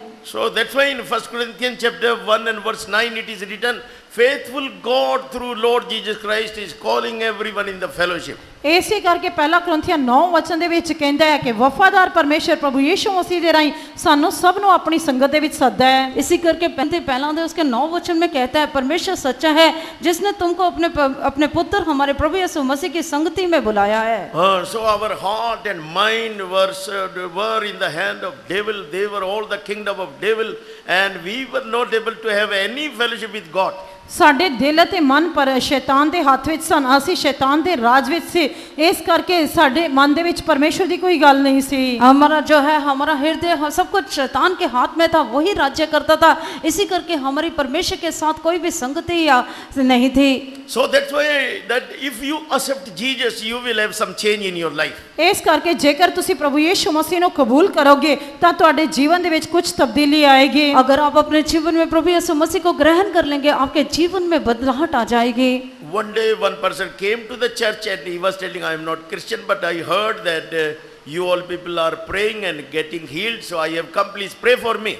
ਇੱਕ ਦਿਨ ਇੱਕ ਵਿਅਕਤੀ ਚਰਚ ਦੇ ਵਿੱਚ ਆਇਆ ਤੇ ਉਸਨੇ ਕਿਹਾ ਕਿ ਮੈਂ ਮਸੀਹੀ ਨਹੀਂ ਹਾਂ, ਪਰ ਮੈਂ ਸੁਣਿਆ ਕਿ ਤੁਸੀਂ ਪ੍ਰਾਰਥਨਾ ਕਰਦੇ ਹੋ, ਇਸ ਕਰਕੇ ਲੋਕ ਸ਼ਿਫਾ ਪ੍ਰਾप्त ਕਰਦੇ ਹਨ, ਇਸ ਕਰਕੇ ਕਿਰਪਾ ਕਰਕੇ ਮੇਰੇ ਲਈ प्रार्थना करो। एक बार चर्च में एक व्यक्ति आया, उसने कहा कि मैं मसीह तो नहीं हूँ, पर मैंने सुना है कि आप लोग प्रार्थना करने से लोग चंगे होते हैं, आप कृपा करके मेरे लिए प्रार्थना करें। We together started to pray. We told that if you will pray, then we also will pray. And I was there and I told him that just you say, oh Jesus, have mercy upon me. Oh Jesus, have mercy upon me. ਤਾਂ ਅਸੀਂ ਉਸ ਨੂੰ ਕਿਹਾ ਕਿ ਜੇਕਰ ਤੁਸੀਂ ਪ੍ਰਾਰਥਨਾ ਕਰੋਗੇ ਤਾਂ ਅਸੀਂ ਤੁਹਾਡੇ ਲਈ ਪ੍ਰਾਰਥਨਾ ਕਰਾਂਗੇ। ਅਸਾਂ ਸਭਨਾਂ ਨੇ ਮਿਲ ਕੇ ਪ੍ਰਾਰਥਨਾ ਕੀਤੀ ਅਤੇ ਮੈਂ ਉਸ ਨੂੰ ਕਿਹਾ ਕਿ ਤੁਸੀਂ ਬਸ ਇੰਨਾ ਕਹੋ ਕਿ हे प्रभु यीशु मसीह तू मेरे उत्ते दया कर, हे प्रभु यीशु मसीह तू मेरे उत्ते दया कर। तब हमने उनसे कहा कि अगर आप प्रार्थना करेंगे हम भी प्रार्थना करेंगे, और उनसे ये कहा गया कि आप इतना सिर्फ कहें कि हे यीशु तू मुझ पर दया कर, हे यीशु तू मुझ पर दया कर। Though it was his first experience, but he was telling, oh Jesus, have mercy upon me. After 10 minutes I asked, how you are feeling? He told, oh yes, peace is coming, peace is coming. ਅਤੇ ਬੇਸ਼ੱਕ ਇਹ ਉਸ ਦਾ ਪਹਿਲਾ ਤਜਰਬਾ ਸੀ। ਅਸੀਂ ਕੁਝ ਦੇਰ ਦੇ ਲਈ ਇਸ ਤਰ੍ਹਾਂ ਕੀਤਾ ਅਤੇ ਉਹ ਇਹ ਕਹਿੰਦਾ ਗਿਆ। ਥੋੜੀ ਦੇਰ ਤੋਂ ਬਾਅਦ ਮੈਂ ਉਸ ਨੂੰ ਪੁੱਛਿਆ ਕਿ ਤੁਸੀਂ ਕਿਸ ਤਰ੍ਹਾਂ ਮਹਿਸੂਸ ਕਰ ਰਹੇ ਹੋ, ਤਾਂ ਉਸਨੇ ਕਿਹਾ ਕਿ हाँ मेरे अंदर कुछ तब्दीली है, मैं अपने अंदर शांति महसूस कर रहा हूँ। हाँ, उसका ये पहला ही अनुभव था। कुछ देर के बोलने के बाद मैंने उससे पूछा आप कैसे महसूस करते हो, उन्होंने कहा हाँ मेरे अंदर शांति आ रही है, मेरे अंदर शांति आ रही है। So how you can use the blood of Jesus that is written in Romans chapter 10 and verse 9 and 10. ਇਹ ਰੋਮੀਆਂ ਦੀ ਪੱਤਰੀ 10 ਅਧਿਆਇ 9 ਅਤੇ 10 ਵਚਨ ਦੇ ਵਿੱਚ ਜੋ ਲਿਖਿਆ ਹੋਇਆ, ਅਸੀਂ ਕਿਸ ਤਰ੍ਹਾਂ ਪ੍ਰਭੂ ਯੀਸ਼ੂ ਮਸੀਹ ਦੇ ਲਹੂ ਦਾ ਇਸਤੇਮਾਲ ਕਰ ਸਕਦੇ ਹਾਂ। रोमियो के पत्र उसके 9 अध्याय उसके 9-10 वचन में लिखा हुआ है कि कैसे हम प्रभु यीशु मसीह के लहू को इस्तेमाल कर सकते हैं। How this wonderful change is coming. Even some people, they are wondering how that when people are going to the church, how they get change, how this magic. ਅਤੇ ਇਹ ਅਦਭੁਤ ਤਬਦੀਲੀ ਕਿਸ ਤਰ੍ਹਾਂ ਆਉਂਦੀ ਹੈ। ਕੁਝ ਲੋਕ ਸੋਚਦੇ ਹਨ ਕਿ ਜਦ ਲੋਕ ਚਰਚ ਦੇ ਵਿੱਚ ਜਾਂਦੇ ਹਨ ਤਾਂ ਕਿਸ ਤਰ੍ਹਾਂ ਇਹ ਜਾਦੂ ਹੋ ਜਾਂਦਾ ਹੈ, ਕਿਸ ਤਰ੍ਹਾਂ ਲੋਕ ਬਦਲ ਜਾਂਦੇ ਹਨ। ये बदलाहट कैसे आती है? लोग ये सोचते हैं कि जब लोग कलीसिया या चर्च में जाते हैं तो ये कैसा जादू चलता है जो उन्हें बदल देता है। So sometime when we are going in the villages in the Punjab, so the farmers, rich people, sometimes they are telling what you are doing, you have changed many people from our village, they were very evil, this and that.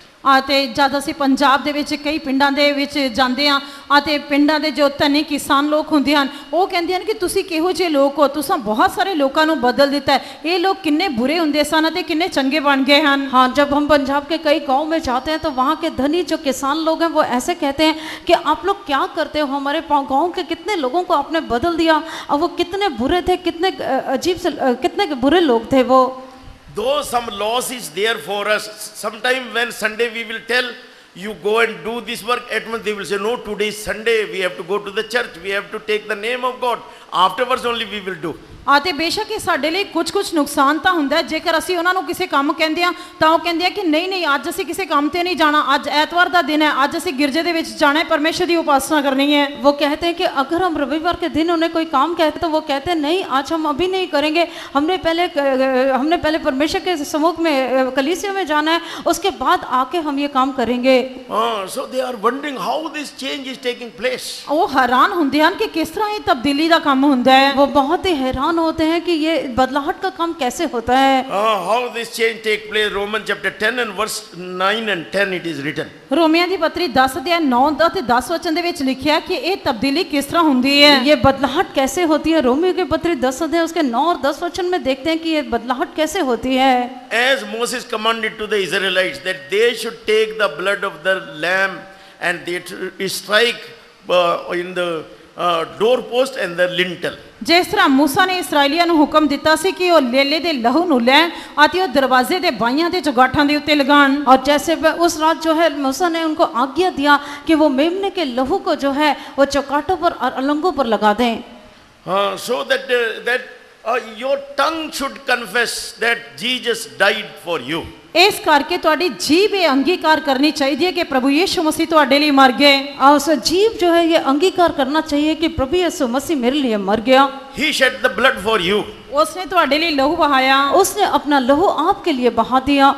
Jesus shed the blood and he died on cross for you.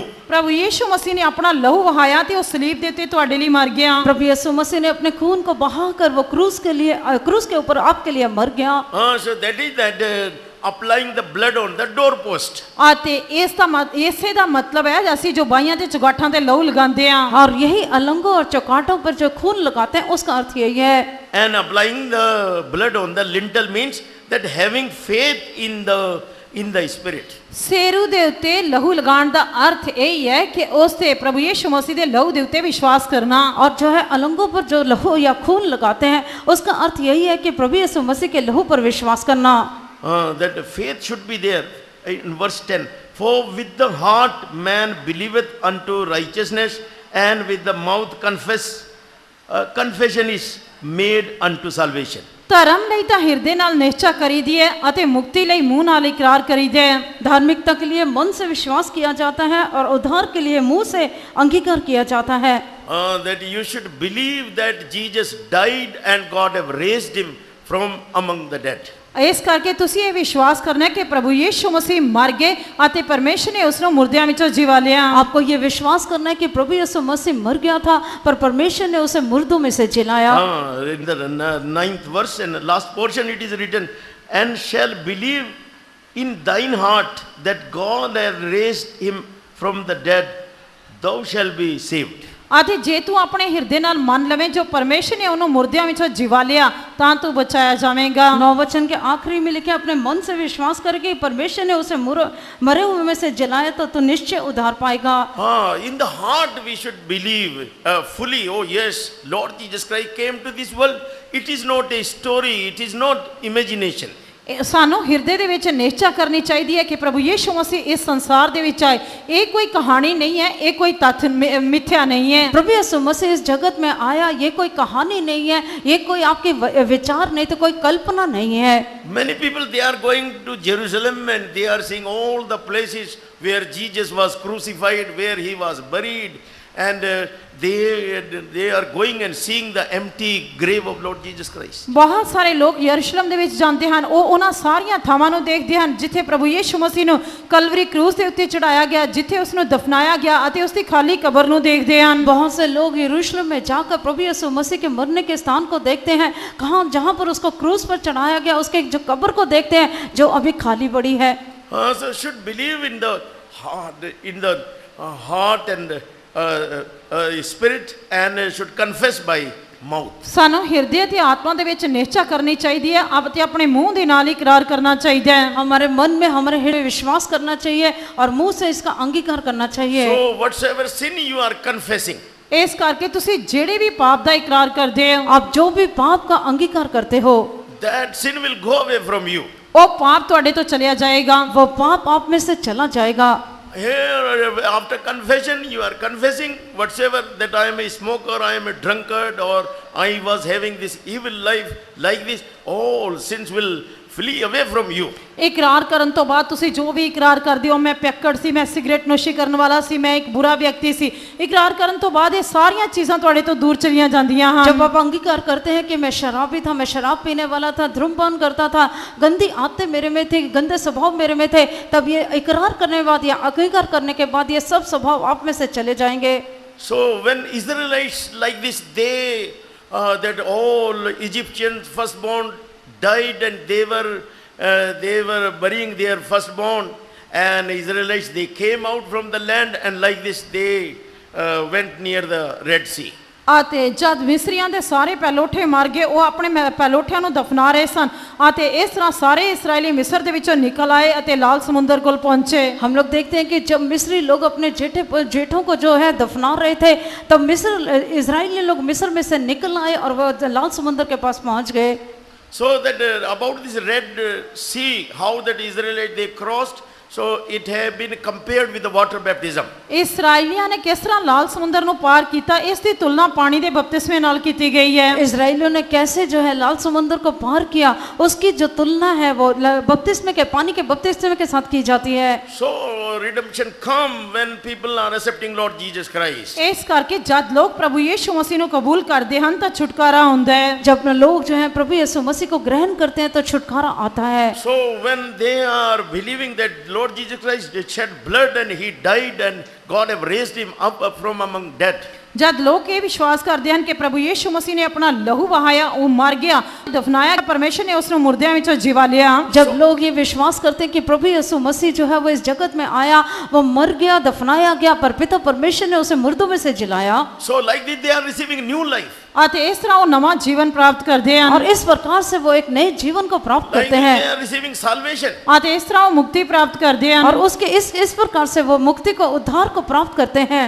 What experience that it is written in book of Ezekiel that I will give them new heart, I will give them new mind.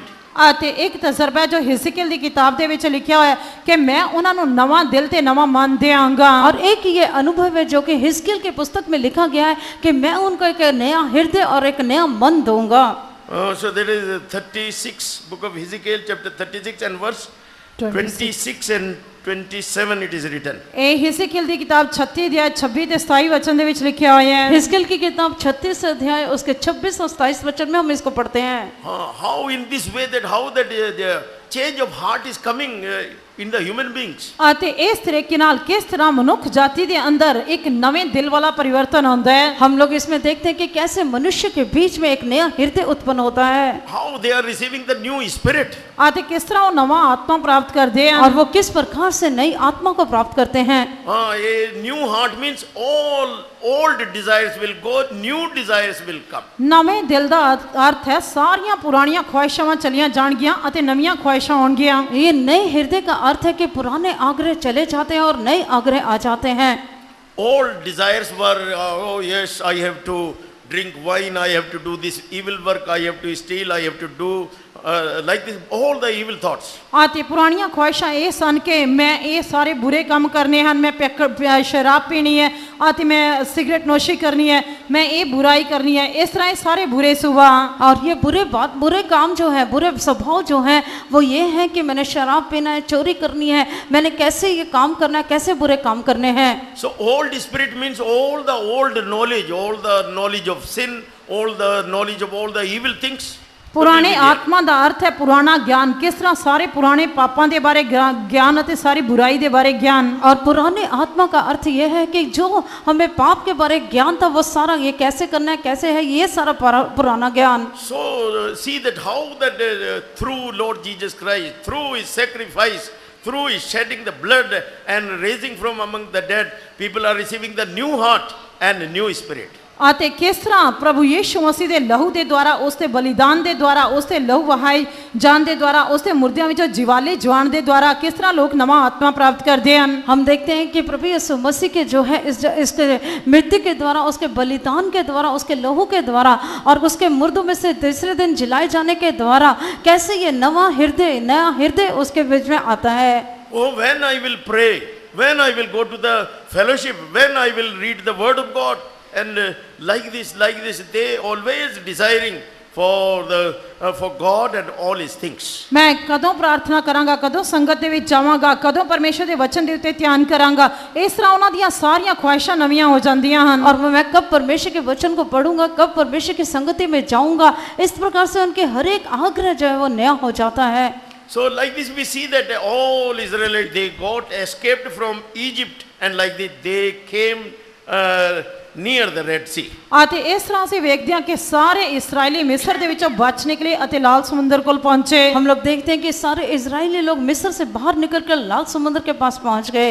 But what happened after some time, they were seeing again that Egyptian army is following them, pursuing them. ਪਰ ਕੀ ਹੋਇਆ ਕਿ ਕੁਝ ਦੇਰ ਤੋਂ ਬਾਅਦ ਉਹ ਸਾਰੇ ਦੇਖਦੇ ਹਨ ਕਿ ਕਿਸ ਤਰ੍ਹਾਂ ਫਿਰ ਮਿਸਰੀ ਸੈਨਾ ਉਹਨਾਂ ਦਾ ਪਿੱਛਾ ਕਰ ਰਹੀ ਹੈ। पर वो लोग क्या देखते हैं कि थोड़ी देर के बाद देखा कि मिस्र की पूरी सेना उनका पीछा कर रही है। So that's why we are reading, we are singing sometime in the song also, and that God gave this promise, Exodus in chapter 14, the enemy which you see today, in 13 verse, enemy which we are seeing today, hereafter you will not see these enemies. ਅਤੇ ਇਸੇ ਤਰ੍ਹਾਂ ਉਸ ਦੇ ਲਈ ਅਸੀਂ ਪਰਮੇਸ਼ਰ ਦਾ ਵਾਅਦਾ ਵੀ ਦੇਖਦੇ ਹਾਂ। ਕਈ ਵਾਰੀ ਅਸੀਂ ਉਸ ਦੇ ਲਈ ਗੀਤ ਵੀ ਗਾਉਂਦੇ ਹਾਂ ਅਤੇ ਉਹ ਅਸੀਂ ਕੂਚ ਦੀ ਕਿਤਾਬ 14 ਦੇ 13 ਵਚਨ ਦੇ ਵਿੱਚ ਪੜ੍ਹਦੇ ਹਾਂ ਕਿ ਜਿਨ੍ਹਾਂ ਦੁਸ਼ਮਣਾਂ ਨੂੰ ਤੁਸੀਂ ਅੱਜ ਵੇਖਦੇ ਹੋ ਇਹਨਾਂ ਨੂੰ ਫਿਰ ਕਦੇ ਨਾ ਵੇਖੋਗੇ। हम लोग कई बार इस गीत को भी गाते हैं। परमेश्वर ने प्रतिज्ञा भी दिया है।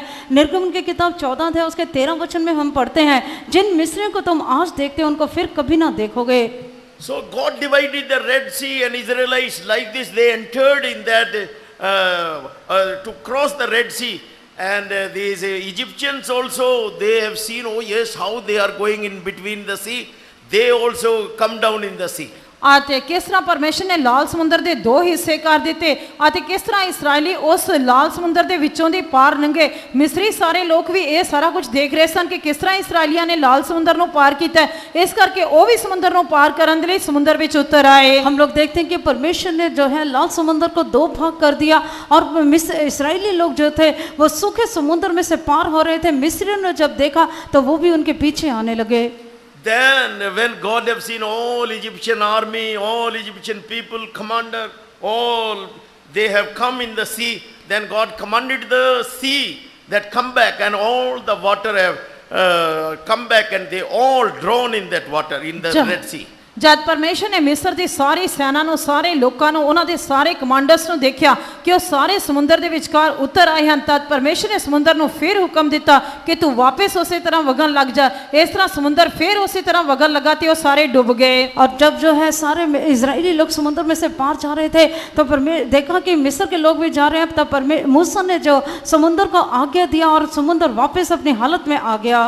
So even that less than 4,000 years have passed, but still some Christian scientists, they are researching there in that Red Sea, and they are finding out still some chariots and their wheels, still that how many years have passed, but still some wheels of the still they remain there in that place.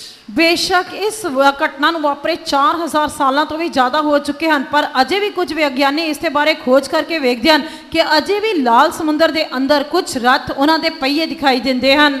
हम लोग देखते हैं कि इस घटना को घटे 4000 साल से ज़्यादा हो चुका है, पर फिर भी अभी भी संसार में जो वैज्ञानिक लोग हैं वो देखते हैं कि लाल समुद्र में अभी भी रथ और उसके जो पहिए हैं अभी भी वो दिखाई देते हैं। So spiritually how that water baptism is working in the life of the people. ਇਸ ਕਰਕੇ ਆਤਮਿਕ ਤੌਰ ਤੇ ਪਾਣੀ ਦਾ ਬਪਤਿਸਮਾ ਕਿਸ ਤਰ੍ਹਾਂ ਲੋਕਾਂ ਦੇ ਜੀਵਨ ਵਿੱਚ ਕੰਮ ਕਰਦਾ ਹੈ। आत्मिक तरीके से पानी का बपतिस्मा लोगों के जीवन में कैसे काम करता है। Without water baptism, some people, sometimes they are getting new life, good life, and without sin. But because they have not taken water baptism, they are very careless, and because of that again they become sinners. ਅਤੇ ਕਈ ਵਾਰੀ ਪਾਣੀ ਦੇ ਬਪਤਿਸਮੇ ਤੋਂ ਬਿਨਾਂ ਹੀ ਲੋਕ ਇੱਕ ਅੱਛਾ ਜੀਵਨ ਨਵਾਂ ਜੀਵਨ ਪ੍ਰਾਪਤ ਕਰ ਲੈਂਦੇ ਹਨ। ਉਹਨਾਂ ਦਾ ਜੀਵਨ ਦੇ ਵਿੱਚ ਕਿਸ ਤਰ੍ਹਾਂ ਤਬਦੀਲੀ ਆ ਜਾਂਦੀ ਹੈ, ਪਰ ਕਿਉਂਕਿ ਉਹਨਾਂ ਨੇ ਪਾਣੀ ਦਾ ਬਪਤਿਸਮਾ ਨਹੀਂ ਲਿਆ ਹੁੰਦਾ, ਇਸ ਕਰਕੇ ਉਹ ਵਾਪਸ ਆਪਣੇ ਪੁਰਾਣੇ ਜੀਵਨ ਦੇ ਵਿੱਚ ਆ ਜਾਂਦੇ ਹਨ। अपने जीवन को बदलने के बाद कई लोग बहुत अच्छा जीवन गुजारते हैं, पर पानी का बपतिस्मा ना लेने के कारण उनका जीवन जो है दोबारा वैसा ही हो जाता है। So water baptism is doing great things in the life of the people. ਇਸ ਕਰਕੇ ਪਾਣੀ ਦਾ ਬਪਤਿਸਮਾ ਲੋਕਾਂ ਦੇ ਜੀਵਨ ਵਿੱਚ ਮਹਾਨ ਕੰਮ ਕਰਦਾ ਹੈ। पानी का बपतिस्मा लोगों के जीवन में महान कार्य करता है। In Romans chapter 6 we are reading that how this water baptism is it is that giving the new body. ਅਤੇ ਰੋਮੀਆਂ ਦੀ ਪੱਤਰੀ 6 ਅਧਿਆਇ ਦੇ ਵਿੱਚ ਅਸੀਂ ਵੇਖਦੇ ਹਾਂ ਕਿ ਕਿਸ ਤਰ੍ਹਾਂ ਪਾਣੀ ਦਾ ਬਪਤਿਸਮਾ ਇੱਕ ਨਵੀਂ ਦੇਹ ਦਿੰਦਾ ਹੈ। हम लोग रोमी की पत्री 6 अध्याय में देखते हैं कि पानी के बपतिस्मे के द्वारा हमें कैसे एक नया देह मिलता है, शरीर मिलता है। And that this body of sin like this, it is means become that it is not having any power and authority, it cannot work. ਇਸ ਕਰਕੇ ਮੌਤ ਦੇ ਸਰੀਰ ਦਾ ਕੋਈ ਇਖਤਿਆਰ ਨਹੀਂ ਰਹਿੰਦਾ, ਇਹ ਕਿਸੇ ਵੀ ਤਰ੍ਹਾਂ ਕੰਮ ਨਹੀਂ ਕਰ ਸਕਦਾ। पाप भरा शरीर जो है वो किसी भी प्रकार का, उसमें कोई जीवन नहीं है, वो कोई काम नहीं कर सकता। In Romans chapter 8 and verse 3 it is written, those who take water baptism like this, they are condemning sin in their body. ਇਸ ਰੋਮੀਆਂ ਦੀ ਪੱਤਰੀ 8 ਅਧਿਆਇ 3 ਵਚਨ ਦੇ ਵਿੱਚ ਲਿਖਿਆ ਹੋਇਆ ਹੈ ਕਿ ਜਿਨ੍ਹਾਂ ਨੇ ਪਾਣੀ ਦਾ ਬਪਤਿਸਮਾ ਲਿਆ, ਕਿਸ ਤਰ੍ਹਾਂ ਉਹ ਆਪਣੀ ਦੇਹ ਦੇ ਵਿੱਚ ਪਾਪ ਨੂੰ ਰੱਦ ਕਰਦੇ ਹਨ, ਖਤਮ ਕਰਦੇ ਹਨ। रोमी की पत्री 8 अध्याय में हम देखते हैं कि जो लोग पानी का बपतिस्मा लेते हैं वो इसके द्वारा कैसे जो है अपने देह में जो है पाप को रद्द करते हैं। So suppose a person have been condemned, then at once when a person is condemned, so at once police will arrest that person and put in the prison. ਮੰਨ ਲਓ ਕਿ ਜੇਕਰ ਇੱਕ ਵਿਅਕਤੀ ਦੇ ਉੱਤੇ ਸਜ਼ਾ ਦਾ ਹੁਕਮ ਹੋ ਜਾਂਦਾ ਹੈ ਤਾਂ ਤੁਰੰਤ ਪੁਲਿਸ ਆਉਂਦੀ ਹੈ ਤੇ ਉਸ ਵਿਅਕਤੀ ਨੂੰ ਆਪਣੀ ਹਿਰਾਸਤ ਵਿੱਚ ਲੈ ਲੈਂਦੀ ਹੈ। हम लोग देखते हैं कि जब एक व्यक्ति के ऊपर दंड की आज्ञा होती है तो पुलिस आकर एकदम उन्हें अपने साथ ले जाती है। So those who accept Jesus and the truth and like this thing can happen in their life, in their body. ਇਸ ਕਰਕੇ ਜਿਹੜੇ ਲੋਕ ਪ੍ਰਭੂ ਯੀਸ਼ੂ ਮਸੀਹ ਅਤੇ ਸੱਚਾਈ ਨੂੰ ਕਬੂਲ ਕਰ ਲੈਂਦੇ ਹਨ, ਇਸ ਤਰ੍ਹਾਂ ਇਹ ਗੱਲਾਂ ਉਹਨਾਂ ਦੇ ਜੀਵਨ ਤੇ ਉਹਨਾਂ ਦੇ ਸਰੀਰ ਦੇ ਵਿੱਚ ਵਾਪਰਦੀਆਂ ਹਨ। और जो लोग प्रभु यीशु मसीह को ग्रहण कर लेते हैं उनके जीवन में, उनके शरीर में ऐसी बात होती है। In Hebrews chapter 10 we are reading that how that it is written first for Lord Jesus Christ and later it is written for us, you have prepared a body for me. ਇਬਰਾਨੀਆਂ ਦੀ ਪੱਤਰੀ 10 ਅਧਿਆਇ ਦੇ ਵਿੱਚ ਅਸੀਂ ਵੇਖਦੇ ਹਾਂ ਕਿ ਸਭ ਤੋਂ ਪਹਿਲਾਂ ਇਹ ਪ੍ਰਭੂ ਯੀਸ਼ੂ ਮਸੀਹ ਦੇ ਬਾਰੇ ਲਿਖਿਆ ਗਿਆ ਅਤੇ ਉਸ ਤੋਂ ਬਾਅਦ ਇਹ ਸਾਡੇ ਲਈ ਲਿਖਿਆ ਗਿਆ ਕਿ ਪਰਮੇਸ਼ਰ ਨੇ ਤੁਹਾਡੇ ਲਈ ਇੱਕ ਦੇਹ ਤਿਆਰ ਕੀਤੀ।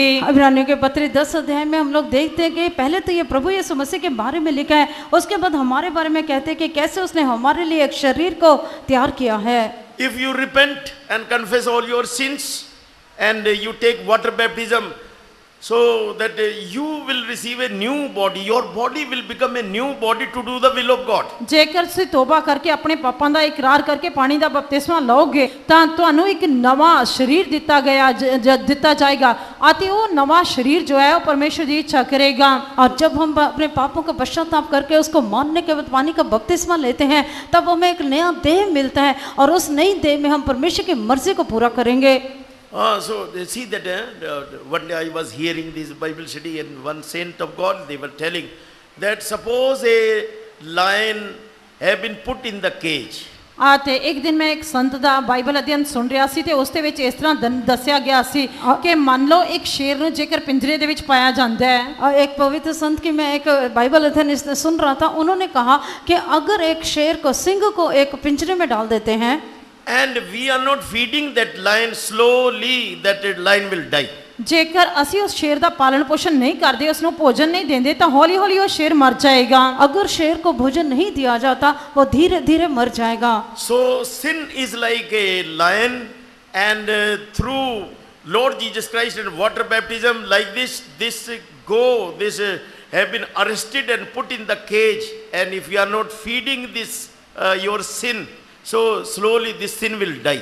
ਇਸ ਕਰਕੇ ਸ਼ੇਰ ਦੀ ਤੁਲਨਾ ਪਾਪ ਦੇ ਨਾਲ ਕੀਤੀ ਜਾਂਦੀ ਹੈ। ਜਦ ਅਸੀਂ ਪ੍ਰਭੂ ਯੀਸ਼ੂ ਮਸੀਹ ਨੂੰ ਸਵੀਕਾਰ ਕਰ ਲੈਂਦੇ ਹਾਂ, ਤੋਬਾ ਕਰਕੇ ਪਾਣੀ ਦਾ ਬਪਤਿਸਮਾ ਲੈ ਲੈਂਦੇ ਹਾਂ ਅਤੇ ਇਸ ਸਰੀਰ ਨੂੰ ਆਪਣੇ ਵਾਸਤੇ ਵਿੱਚ ਲੈ ਲਿਆਉਂਦੇ ਹਾਂ, ਇਸ ਦਾ ਪਾਲਣ ਪੋਸ਼ਣ ਨਹੀਂ ਕਰਦੇ ਤਾਂ ਹੌਲੀ ਹੌਲੀ ਇਹ मर जाते हैं। और ये जब हम पश्चाताप करके पानी का बपतिस्मा लेते हैं तो ये शरीर जिसकी तुलना सिंह के साथ की गई है, जब ये शरीर में जो पाप या बुरे काम है उसे बंद करके किसी कैदखाने में या पिंजरे में रख देंगे, अगर हम उसको भोजन नहीं देंगे तो धीरे धीरे वो पाप आदत जो है वो खत्म हो जाएगी। So your faith is giving you the victory. इस करके ਤੁਹਾਡੀ ਨਿਸ਼ਚੈ ਤੁਹਾਨੂੰ ਫਤਹ ਬਖਸ਼ਦੀ ਹੈ। आपका विश्वास आपको जय देता है। It is not that you are taking 40 days fasting, that's why you got this new life. ਇਸ ਦਾ ਮਤਲਬ ਇਹ ਨਹੀਂ ਕਿ ਤੁਸੀਂ 40 ਦਿਨ ਦਾ ਵਰਤ ਰੱਖਿਆ ਇਸ ਕਰਕੇ ਤੁਹਾਨੂੰ ਨਵਾਂ ਜੀਵਨ ਮਿਲ ਗਿਆ। आपने 40 दिन का उपवास रखा है इसलिए आपको नया जीवन मिल गया, ऐसा नहीं है। You have not earned anything. This is the gift of God if you believe. ਇਹ ਤੁਸੀਂ ਕੁਝ ਨਹੀਂ ਕਮਾਇਆ, ਇਹ ਪਰਮੇਸ਼ਰ ਦਾ ਵਰਦਾਨ ਹੈ ਜੇਕਰ ਤੁਸੀਂ ਵਿਸ਼ਵਾਸ ਕਰੋਗੇ ਤਾਂ। अगर आप विश्वास करते हो तो ये परमेश्वर का दान है, आपने कुछ कमाया नहीं है। Acts of Apostle in chapter 22 we are reading how this Paul, Saint Paul, how he got converted. और रसूलां दे करतब 20 अध्याय ਦੇ ਵਿੱਚ ਅਸੀਂ ਵੇਖਦੇ ਹਾਂ ਕਿ ਕਿਸ ਤਰ੍ਹਾਂ ਸੰਤ ਪੌਲੁਸ ਦਾ परिवर्तन होया। हम प्रेरितों के काम में उसके 20वें अध्याय में देखते हैं कि कैसे जो है संत पौलुस बदल गया। So he was testifying before a king here. ਉਹ ਇੱਥੇ ਇੱਕ ਰਾਜੇ ਦੇ ਸਾਹਮਣੇ ਗਵਾਹੀ ਦੇ ਰਿਹਾ ਹੈ। वो राजा के सामने साक्षी देता है। And in verse 10, when he accepted Lord Jesus Christ, in that light, he accepted, "Oh Lord," and afterwards he was asking, "Tell me what I should do." ਅਤੇ ਜਦ ਉਸਨੇ ਪ੍ਰਭੂ ਯੀਸ਼ੂ ਮਸੀਹ ਨੂੰ ਕਬੂਲ ਕੀਤਾ ਉਸ ਚਾਨਣ ਜਾਂ ਰੋਸ਼ਨੀ ਦੇ ਵਿੱਚ ਉਹ ਪ੍ਰਭੂ ਨੂੰ ਪੁੱਛ ਰਿਹਾ ਸੀ ਕਿ ਤੁਸੀਂ ਦੱਸ ਸਕਦੇ ਹੋ ਕਿ ਮੈਨੂੰ ਕੀ ਕਰਨਾ ਚਾਹੀਦਾ ਹੈ। प्रेरितों के काम 22 अध्याय उसके 10 वचन में पढ़ते हैं, जब उसके ऊपर ज्योति चमकी तब उसने पूछा कि हे प्रभु मैं क्या करूं। So then he was told, "You go to Damascus, there it will be revealed to you what you have to do." And then one disciple was sent there, and then disciple told that you have seen Jesus on the way, and he only told you take water baptism. ਅਤੇ ਉਸ ਨੂੰ ਕਿਹਾ ਗਿਆ ਕਿ ਤੂੰ ਦਮਿਸ਼ਕ ਦੇ ਵਿੱਚ ਜਾ ਅਤੇ ਉੱਥੇ ਤੈਨੂੰ ਦੱਸਿਆ ਜਾਏਗਾ ਕਿ ਤੂੰ ਕੀ ਕਰਨਾ ਹੈ। ਜਦੋਂ ਉੱਥੇ ਗਿਆ ਤਾਂ ਉਸ ਨੂੰ ਇਹ ਦੱਸਿਆ ਗਿਆ ਕਿ ਤੂੰ ਇੱਕ ਰੋਸ਼ਨੀ ਨੂੰ ਵੇਖਿਆ ਤੇ ਪ੍ਰਭੂ ਯੀਸ਼ੂ ਮਸੀਹ ਤੇਰੇ ਉੱਤੇ ਪ੍ਰਗਟ ਹੋਏ ਹਨ ਅਤੇ ਤੈਨੂੰ ਇਸ ਤਰ੍ਹਾਂ ਕਰਨਾ ਚਾਹੀਦਾ ਹੈ। और तब उसे वहां से Water baptism. ਪਾਣੀ ਦਾ ਬਪਤਿਸਮਾ ਲੈ। और उसने कहा कि मुझे दमिश्क को जाने के लिए कहा गया और वहां जाने के लिए उसके लिए कोई जो है एक दास ठहराया गया था, वहां उसको बताया गया कि तेरे ऊपर ज्योति चमकी है, इसका अर्थ यह है कि तुझे पानी का बपतिस्मा लेना है। So he was asking, "What shall I do, Lord?" ਤਾਂ ਉਹ ਪੁੱਛ ਰਿਹਾ ਸੀ ਕਿ हे ਪ੍ਰਭੂ ਮੈਂ ਕੀ ਕਰਾਂ। उसने पूछा हे प्रभु मैं क्या करूं। You go to Damascus, there you will be revealed what you have to do. ਤਾਂ ਤੂੰ ਦਮਿਸ਼ਕ ਨੂੰ ਜਾ, ਉੱਥੇ ਤੇਰੇ ਉੱਤੇ ਪ੍ਰਗਟ ਕੀਤਾ ਜਾਏਗਾ ਕਿ ਤੂੰ ਕੀ ਕਰਨਾ ਹੈ। उठकर दमिश्क को जा और वहां तुझे बताया जाएगा कि तुझे क्या करना है। One disciple came there and he told to Paul, "You take, don't tarry, don't wait, very soon you take water baptism." ਉੱਥੇ ਪਰਮੇਸ਼ਰ ਦਾ ਇੱਕ ਚੇਲਾ ਆਇਆ ਤੇ ਉਸ ਨੂੰ ਉਸਨੇ ਸੰਤ ਪੌਲੁਸ ਨੂੰ ਦੱਸਿਆ ਕਿ ਤੂੰ ਢਿੱਲ ਨਾ ਕਰ, ਦੇਰ ਨਾ ਲਗਾ, ਤੂੰ ਪਾਣੀ ਦੇ ਬਪਤਿਸਮੇ ਲਈ ਆਗਿਆਕਾਰੀ ਕਰ। वहां पर उसको एक चेला मिला, उसने संत पौलुस से कहा कि तू जो है देरी ना कर पर उठकर पानी का बपतिस्मा ले। So in Acts of Apostle chapter 2, when that the first time Holy Spirit came on the people, ਰਸੂਲਾਂ ਦੇ ਕਰਤੱਵ ਦੂਜੇ ਅਧਿਆਇ ਦੇ ਵਿੱਚ ਅਸੀਂ ਵੇਖਦੇ ਹਾਂ ਕਿ ਜਦ ਪਹਿਲੀ ਵਾਰੀ ਲੋਕਾਂ ਦੇ ਉੱਤੇ ਪਵਿੱਤਰ आत्मा आया, प्रेरितों के काम 2 अध्याय में हम देखते हैं कि जब पहली बार पवित्र आत्मा उनके लोगों के ऊपर उतरा, they were praising God. ਉਹ ਪਰਮੇਸ਼ਰ ਦੀ ਤਾਰੀਫ ਕਰ ਰਹੇ ਸਨ। वो लोग परमेश्वर की स्तुति कर They रहे were थे। telling all the great works of God. ਉਹ ਪਰਮੇਸ਼ਰ ਦੇ ਮਹਾਨ ਕੰਮਾਂ ਦਾ ਵਰਣਨ ਕਰ ਰਹੇ वो ਸਨ। परमेश्वर के महान कार्यों को बता रहे थे। They were rejoicing. ਉਹ ਮगन ਹੋ ਰਹੇ ਸਨ। वो लोग बहुत ही मगन हो रहे थे। They were dancing. ਉਹ ਨੱਚ ਰਹੇ ਸਨ। वो लोग नाच रहे थे। So that's why people, they started to mock. They told, you have drank the new wine, that's why you are doing like this. ਇਸ ਤਰ੍ਹਾਂ ਲੋਕਾਂ ਨੇ ਉਹਨਾਂ ਨੂੰ ਮਜ਼ਾਕ ਕਰਨੇ ਸ਼ੁਰੂ ਕੀਤੇ ਕਿ ਤੁਸੀਂ ਨਵੀਂ ਸ਼ਰਾਬ ਦੇ ਨਸ਼ੇ ਵਿੱਚ ਹੋ, ਇਸ ਲਈ ਤੁਸੀਂ ਇਸ ਤਰ੍ਹਾਂ ਕਰ ਰਹੇ ਹੋ। और लोगों ने उनका मखौल उड़ाया कि तुम लोग नई शराब के नशे में हो इसलिए आप ऐसा कर रहे हो। But Peter understood, and then he told, no, this is the promise that God gave to our forefathers, that a time will come that all will receive the anointing of Holy Spirit. this is the day, this is the time you are seeing this. ਤਦ ਪਤਰਸ ਸਮਝ ਗਿਆ ਤੇ ਉਸਨੇ ਲੋਕਾਂ ਨੂੰ ਖੜੇ ਹੋ ਕੇ ਕਿਹਾ ਕਿ ਨਹੀਂ ਨਹੀਂ, ਇਹ ਇਸ ਤਰ੍ਹਾਂ ਨਹੀਂ ਹੈ। ਇਹ ਸਾਡੇ ਪਿਓ ਦਾਦਿਆਂ ਨੂੰ ਦਿੱਤਾ ਗਿਆ ਵਾਅਦਾ ਹੈ ਕਿ ਤੁਸੀਂ ਸਾਰੇ ਪਵਿੱਤਰ ਆਤਮਾ ਨੂੰ ਪ੍ਰਾਪਤ ਕਰੋਗੇ। ਇਸ ਕਰਕੇ ਇਹ ਉਹੀ ਸਮਾਂ, ਉਹੀ ਦਿਨ ਤੇ ਉਹੀ ਘੜੀ ਹੈ ਜਦ ਪਰਮੇਸ਼ਰ ਨੇ ਆਪਣੇ ਵਾਅਦੇ ਨੂੰ ਆਤਮਾ ਦੇ के पूरा कीता है। तब पतरस इस बात को समझ गया और उसने खड़ उठकर कहा कि ये हमारे बाप दादों को दी गई परमेश्वर के द्वारा प्रतिज्ञा थी और हम सब ने पवित्र आत्मा के अभिषेक को प्राप्त किया है और उसमें मगन होते हैं। So he told that this is the difference, that we are accepting Lord Jesus Christ. He died for us, rose again. That's why we have received Holy Spirit. ਅਤੇ ਉਹਨਾਂ ਨੇ ਉਸਨੇ ਕਿਹਾ ਕਿ ਇਹੀ ਅੰਤਰ ਹੈ ਕਿਉਂਕਿ ਅਸੀਂ ਪ੍ਰਭੂ ਯੀਸ਼ੂ ਮਸੀਹ ਨੂੰ ਸਵੀਕਾਰ ਕੀਤਾ ਅਤੇ ਇਹ ਵਿਸ਼ਵਾਸ ਕੀਤਾ ਕਿ ਪ੍ਰਭੂ ਯੀਸ਼ੂ ਮਸੀਹ ਮਰ ਗਿਆ ਅਤੇ ਮੁਰਦਿਆਂ ਵਿੱਚੋਂ ਜੀ ਉੱਠਿਆ। ਇਸੇ ਕਰਕੇ ਅਸੀਂ ਪ੍ਰਭੂ ਯੀਸ਼ੂ ਮਸੀਹ ਦੀ ਮਹਿਮਾ ਕਰਦੇ ਹਾਂ। हाँ, उसने कहा कि हम लोग जो है हम विश्वास करते हैं कि प्रभु यीशु मसीह आया, वो मर गया, फिर जी उठा और इसी करके हम लोग उसकी महिमा करते हैं। But you all Jews people have rejected Lord Jesus Christ. You have crucified him, and like this you have rejected. That's why this is the situation for you. ਤੁਸੀਂ ਸਾਰੇ ਯਹੂਦੀਆਂ ਨੇ ਪ੍ਰਭੂ ਯੀਸ਼ੂ ਮਸੀਹ ਨੂੰ ਰੱਦ ਕੀਤਾ, ਉਸ ਨੂੰ ਸਲੀਬ ਦੇ ਉੱਤੇ ਚੜਾ ਦਿੱਤਾ। ਇਸੇ ਕਰਕੇ ਤੁਹਾਡੀ ਇਹ ਅਵਸਥਾ ਹੈ। तुम लोग यहूदियों ने प्रभु यीशु मसीह को रद्द कर दिया, उसको क्रूस के ऊपर चढ़ा दिया। इसी करके आज आपकी स्थिति ऐसी है। If you accept Lord Jesus Christ, that he died for your sins and rose again from among the dead, you will receive anointing of Holy Spirit. ਜੇਕਰ ਤੁਸੀਂ ਇਹ ਵਿਸ਼ਵਾਸ ਕਰੋਗੇ ਕਿ ਪ੍ਰਭੂ ਯੀਸ਼ੂ ਮਸੀਹ ਤੁਹਾਡੇ ਪਾਪਾਂ ਦੀ ਖਾਤਰ ਮਰ ਗਿਆ ਅਤੇ ਮੁਰਦਿਆਂ ਵਿੱਚੋਂ ਜੀ ਉੱਠਿਆ, ਤਾਂ ਤੁਸੀਂ ਆਪਣੇ ਪਾਪਾਂ ਦੀ ਮਾਫੀ ਪ੍ਰਾप्त करोगे। और अगर आप ये विश्वास करते हैं कि प्रभु यीशु मसीह आपके लिए मर गया और वो तीसरे दिन जी उठा, तो आप भी पवित्र आत्मा को प्राप्त करोगे। So many people were there. ਇਸ ਕਰਕੇ ਉੱਥੇ ਬਹੁਤ ਸਾਰੇ ਲੋਕ ਸਨ। वहां पर भीड़ की भीड़ जमी थी। Then some people they started to ask from Peter, "Sir, tell us how we can receive Holy Spirit." ਤਦ ਉਹਨਾਂ ਲੋਕਾਂ ਨੇ ਪਤਰਸ ਨੂੰ ਇਹ ਕਹਿਣਾ ਸ਼ੁਰੂ ਕੀਤਾ ਕਿ श्रीमान जी ਅਸੀਂ ਕਿਸ ਤਰ੍ਹਾਂ ਪਵਿੱਤਰ ਆਤਮਾ ਪ੍ਰਾप्त कर सकते हैं। और बहुत से लोगों ने जो है पतरस से पूछना शुरू किया कि श्रीमान हम लोग कैसे पवित्र आत्मा को प्राप्त कर सकते हैं।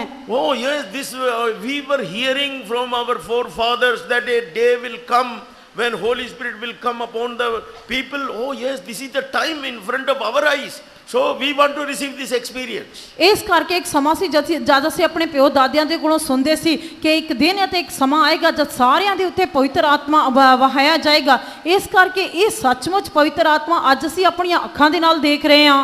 और ये सच बात है कि हम लोग अपने बाप दादाओं से सुनते थे कि एक समय आएगा जब पवित्र आत्मा दिया जाएगा। हाँ, ये वही समय है जब परमेश्वर ने पवित्र आत्मा दिया है। So you repent that you have killed Jesus. ਇਸ ਕਰਕੇ ਤੁਸੀਂ ਆਪਣੇ ਪਾਪਾਂ ਦੇ ਲਈ ਪ੍ਰਭੂ ਯੀਸ਼ੂ ਮਸੀਹ ਦੇ ਅੱਗੇ ਪਛਤਾਪ ਕਰੋ। आप पश्चाताप करें कि आपने ਤੁਸੀਂ ਇਹ ਪਛਤਾਪ ਕਰੋ ਕਿ ਤੁਸੀਂ ਪ੍ਰਭੂ ਯੀਸ਼ੂ ਮਸੀਹ ਨੂੰ ਮਾਰ ਦਿੱਤਾ ਹੈ। आप ये पश्चाताप करें कि आपने प्रभु यीशु मसीह को मार दिया है। And you confess your sins, and your sins should be forgiven. ਤੁਸੀਂ ਆਪਣੇ ਪਾਪਾਂ ਦਾ ਇਕਰਾਰ ਕਰੋ ਤੇ ਤੁਹਾਡੇ ਪਾਪਾਂ ਨੂੰ ਮਾਫੀ ਵੀ ਦਿੱਤੀ ਜਾਏਗੀ। आप अपने पापों का अंगीकार करो, आपको पापों से क्षमा मिलेगी। And if you take water baptism, Holy Spirit will come upon you. ਜੇਕਰ ਤੁਸੀਂ ਪਾਣੀ ਦਾ ਬਪਤਿਸਮਾ ਲਓਗੇ ਤਾਂ ਪਵਿੱਤਰ ਆਤਮਾ ਤੁਹਾਡੇ ਉੱਤੇ ਆਏਗਾ। और अगर आप पानी का बपतिस्मा लोगे तो आपके ऊपर पवित्र आत्मा आएगा। So that day 3,000 people took water baptism. ਉਸ ਦਿਨ 3000 ਲੋਕਾਂ ਨੇ ਪਾਣੀ ਦਾ ਬਪਤਿਸਮਾ ਲਿਆ। और उस दिन 3000 लोगों ने पानी का बपतिस्मा लिया। How many pastors they gave water baptism that day? ਅਤੇ ਉਸ ਦਿਨ ਕਿੰਨੇ ਪਾਸਟਰਾਂ ਨੇ ਪਾਣੀ ਦਾ ਬਪਤਿਸਮਾ ਦਿੱਤਾ ਹੋਏਗਾ। और उस दिन कितने पास्टर्स ने पानी का बपतिस्मा दिया होगा। From morning till evening, people were in the line taking water baptism. ਸਵੇਰ ਤੋਂ ਲੈ ਕੇ ਸ਼ਾਮ ਤੱਕ ਲੋਕ ਲਾਈਨ ਦੇ ਵਿੱਚ ਪਾਣੀ ਦਾ ਬਪਤਿਸਮਾ ਲੈ ਰਹੇ ਸਨ। और सुबह से लेकर शाम तक लोग जो है पानी का बपतिस्मा लेने के लिए लाइनों में खड़े थे। And they took by faith. That's why they received Holy Spirit also. ਅਤੇ ਉਹਨਾਂ ਨੇ ਨਿਸ਼ਚਾ ਦੇ ਨਾਲ ਪਾਣੀ ਦਾ ਬਪਤਿਸਮਾ ਲਿਆ, ਇਸੇ ਕਰਕੇ ਉਹਨਾਂ ਨੇ ਪਵਿੱਤਰ ਆਤਮਾ ਵੀ ਪ੍ਰਾप्त ਕੀਤਾ। विश्वास के साथ उन्होंने पानी का बपतिस्मा लिया, इसीलिए उन्होंने पवित्र आत्मा का अभिषेक को प्राप्त किया। So that why this Holy Spirit is needful. ਇਸ ਕਰਕੇ ਇਹ ਪਵਿੱਤਰ ਆਤਮਾ ਕਿਉਂ ਜ਼ਰੂਰੀ ਹੈ? पवित्र आत्मा क्यों हमें आवश्यक है? So that God is calling through Lord Jesus Christ everyone in the fellowship. ਇਸ ਕਰਕੇ ਪਰਮੇਸ਼ਰ ਪ੍ਰਭੂ ਯੀਸ਼ੂ ਮਸੀਹ ਦੇ ਰਾਹੀਂ ਸਾਨੂੰ ਸਭ ਨੂੰ ਆਪਣੀ ਸੰਗਤ ਵਿੱਚ ਸੱਦਦਾ ਹੈ। परमेश्वर जो है प्रभु यीशु मसीह के द्वारा अपनी संगति में हमें बुलाता है। So God is king. God is king. ਪਰਮੇਸ਼ਰ ਰਾਜਾ ਹੈ। परमेश्वर राजा है। Jesus is also king. Yishu ਵੀ ਰਾਜਾ ਹੈ। यीशु भी राजा है। Holy Spirit is also king. ਪਵਿੱਤਰ ਆਤਮਾ ਵੀ ਰਾਜਾ ਹੈ। पवित्र आत्मा भी राजा है। Jesus born as king and died on cross as king. ਪ੍ਰਭੂ ਯੀਸ਼ੂ ਮਸੀਹ ਰਾਜੇ ਦੇ ਰੂਪ ਵਿੱਚ ਪੈਦਾ ਹੋਇਆ ਅਤੇ ਸਲੀਬ ਰਾਜੇ ਦੇ रूप ਵਿੱਚ मरिया। प्रभु यीशु मसीह राजा होकर उत्पन्न हुआ और क्रूस के ऊपर भी राजा ही होकर मरा। So he want to make everyone as king. इस करके वो सब नो राजे बनाना चाहता है। इसी करके वो हम सबको राजा बनाना चाहता है। Through Holy Spirit you can receive this experience. पवित्र आत्मा के द्वारा तुसी इस तजर्बे नो प्राप्त कर सकते हो। पवित्र आत्मा के द्वारा हम इस अनुभव को प्राप्त कर सकते हैं। See in the Egypt how that God was destroying the kingdom of Egypt and he was making that Israelites as kings. किस तरह मिस्र दे विच परमेश्वर मिस्र दे राज नु नाश कर रहा सी ते इस्राएलियों नु राज्य बना रहा सी। मिस्र में कैसे जो है परमेश्वर ने मिस्रियों के राज्य को खत्म कर रहा था और इजराइलियों का राजा बना रहा था। In Matthew chapter 10 we are reading that Lord Jesus Christ he called 10 his disciples, 12 disciples, and he gave them authority over all the sin, all the sicknesses. मत्ती दी इंजील 10 अध्याय दे विच ਅਸੀਂ ਵੇਖਦੇ ਹਾਂ ਕਿ ਪ੍ਰਭੂ ਯੀਸ਼ੂ ਮਸੀਹ ਨੇ ਆਪਣੇ 12 ਚੇਲਿਆਂ ਨੂੰ ਸੱਦਿਆ ਅਤੇ ਕਿਸ ਤਰ੍ਹਾਂ ਉਹਨਾਂ ਨੂੰ ਸਾਰੇ ਪਾਪਾਂ ਤੇ ਸਾਰੀਆਂ ਬਿਮਾਰੀਆਂ ਦੇ ਉੱਤੇ ਇਖਤਿयार ਦਿੱਤਾ। हम लोग मत्ती के सुसमाचार 10 अध्याय में देखते हैं कि कैसे प्रभु यीशु मसीह ने 12 चेलों को बुलाया और हर एक शैतान के ऊपर हर एक शक्ति के ऊपर उनको अधिकार दिया। He gave them authority over all the unclean spirits. उसने ਉਹਨਾਂ ਨੂੰ ਸਾਰੀਆਂ ਅਸ਼ੁੱਧ ਆਤਮਾਵਾਂ ਦੇ ਉੱਤੇ ਇਖਤਿयार ਦਿੱਤਾ। हर एक अशुद्ध आत्मा के ऊपर अधिकार दिया। And Luke chapter 10 we are reading how that he called another 70 and he gave them power and authority also. ਲੂਕਾ ਦੀ ਇੰਜੀਲ 10 ਅਧਿਆਇ ਦੇ ਵਿੱਚ ਅਸੀਂ ਵੇਖਦੇ ਹਾਂ ਕਿ ਕਿਸ ਤਰ੍ਹਾਂ ਪਰਮੇਸ਼ਰ ਨੇ ਹੋਰ 70 ਲੋਕਾਂ ਨੂੰ ਸੱਦਿਆ ਅਤੇ ਉਹਨਾਂ ਨੂੰ ਵੀ ਕਿਸ ਤਰ੍ਹਾਂ ਸਮਰੱਥਾ ਅਤੇ ਇਖਤਿਆਰ ਦਿੱਤਾ। हम लोग लूका के सुसमाचार में भी देखते हैं कि परमेश्वर ने कैसे और 70 लोगों को बुलाया और उनको भी जो है अधिकार दिया। So as how he was telling that I have given you in chapter 10 and verse 19 it is written that I have given you authority over all the power of enemy. ਅਤੇ 10 ਅਧਿਆਇ 19 ਵਚਨ ਦੇ ਵਿੱਚ ਪ੍ਰਭੂ ਯੀਸ਼ੂ ਮਸੀਹ ਕਿਸ ਤਰ੍ਹਾਂ ਕਹਿ ਰਹੇ ਹਨ ਕਿ ਮੈਂ ਤੁਹਾਨੂੰ ਵੈਰੀ ਦੀ ਸਾਰੀ ਸ਼ਕਤੀ ਉਤੇ ਇਖਤਿਆਰ ਦਿੱਤਾ ਹੈ। लूका का सुसमाचार 10 अध्याय उसके 19 वचन में देखते हैं कि प्रभु ने उनको कैसे शत्रु की सारी सामर्थ पर अधिकार दिया। So they are the believers and that 12 disciples they are the servants of God. ਇਸ ਕਰਕੇ 70 ਜੋ ਸਨ ਉਹ ਵਿਸ਼ਵਾਸੀ ਸਨ ਅਤੇ 12 ਚੇਲੇ ਪਰਮੇਸ਼ਰ ਦੇ ਸੇਵਕ ਸਨ। और वे 70 लोग जो थे वो विश्वासी और जो 12 थे वो प्रभु के चेले थे। So God is making everyone as king. परमेश्वर सब नो राज्य बना रहे हैं। परमेश्वर सबको राजा बनाता है। As he is king so he is making all the people those who come to him he is making them king.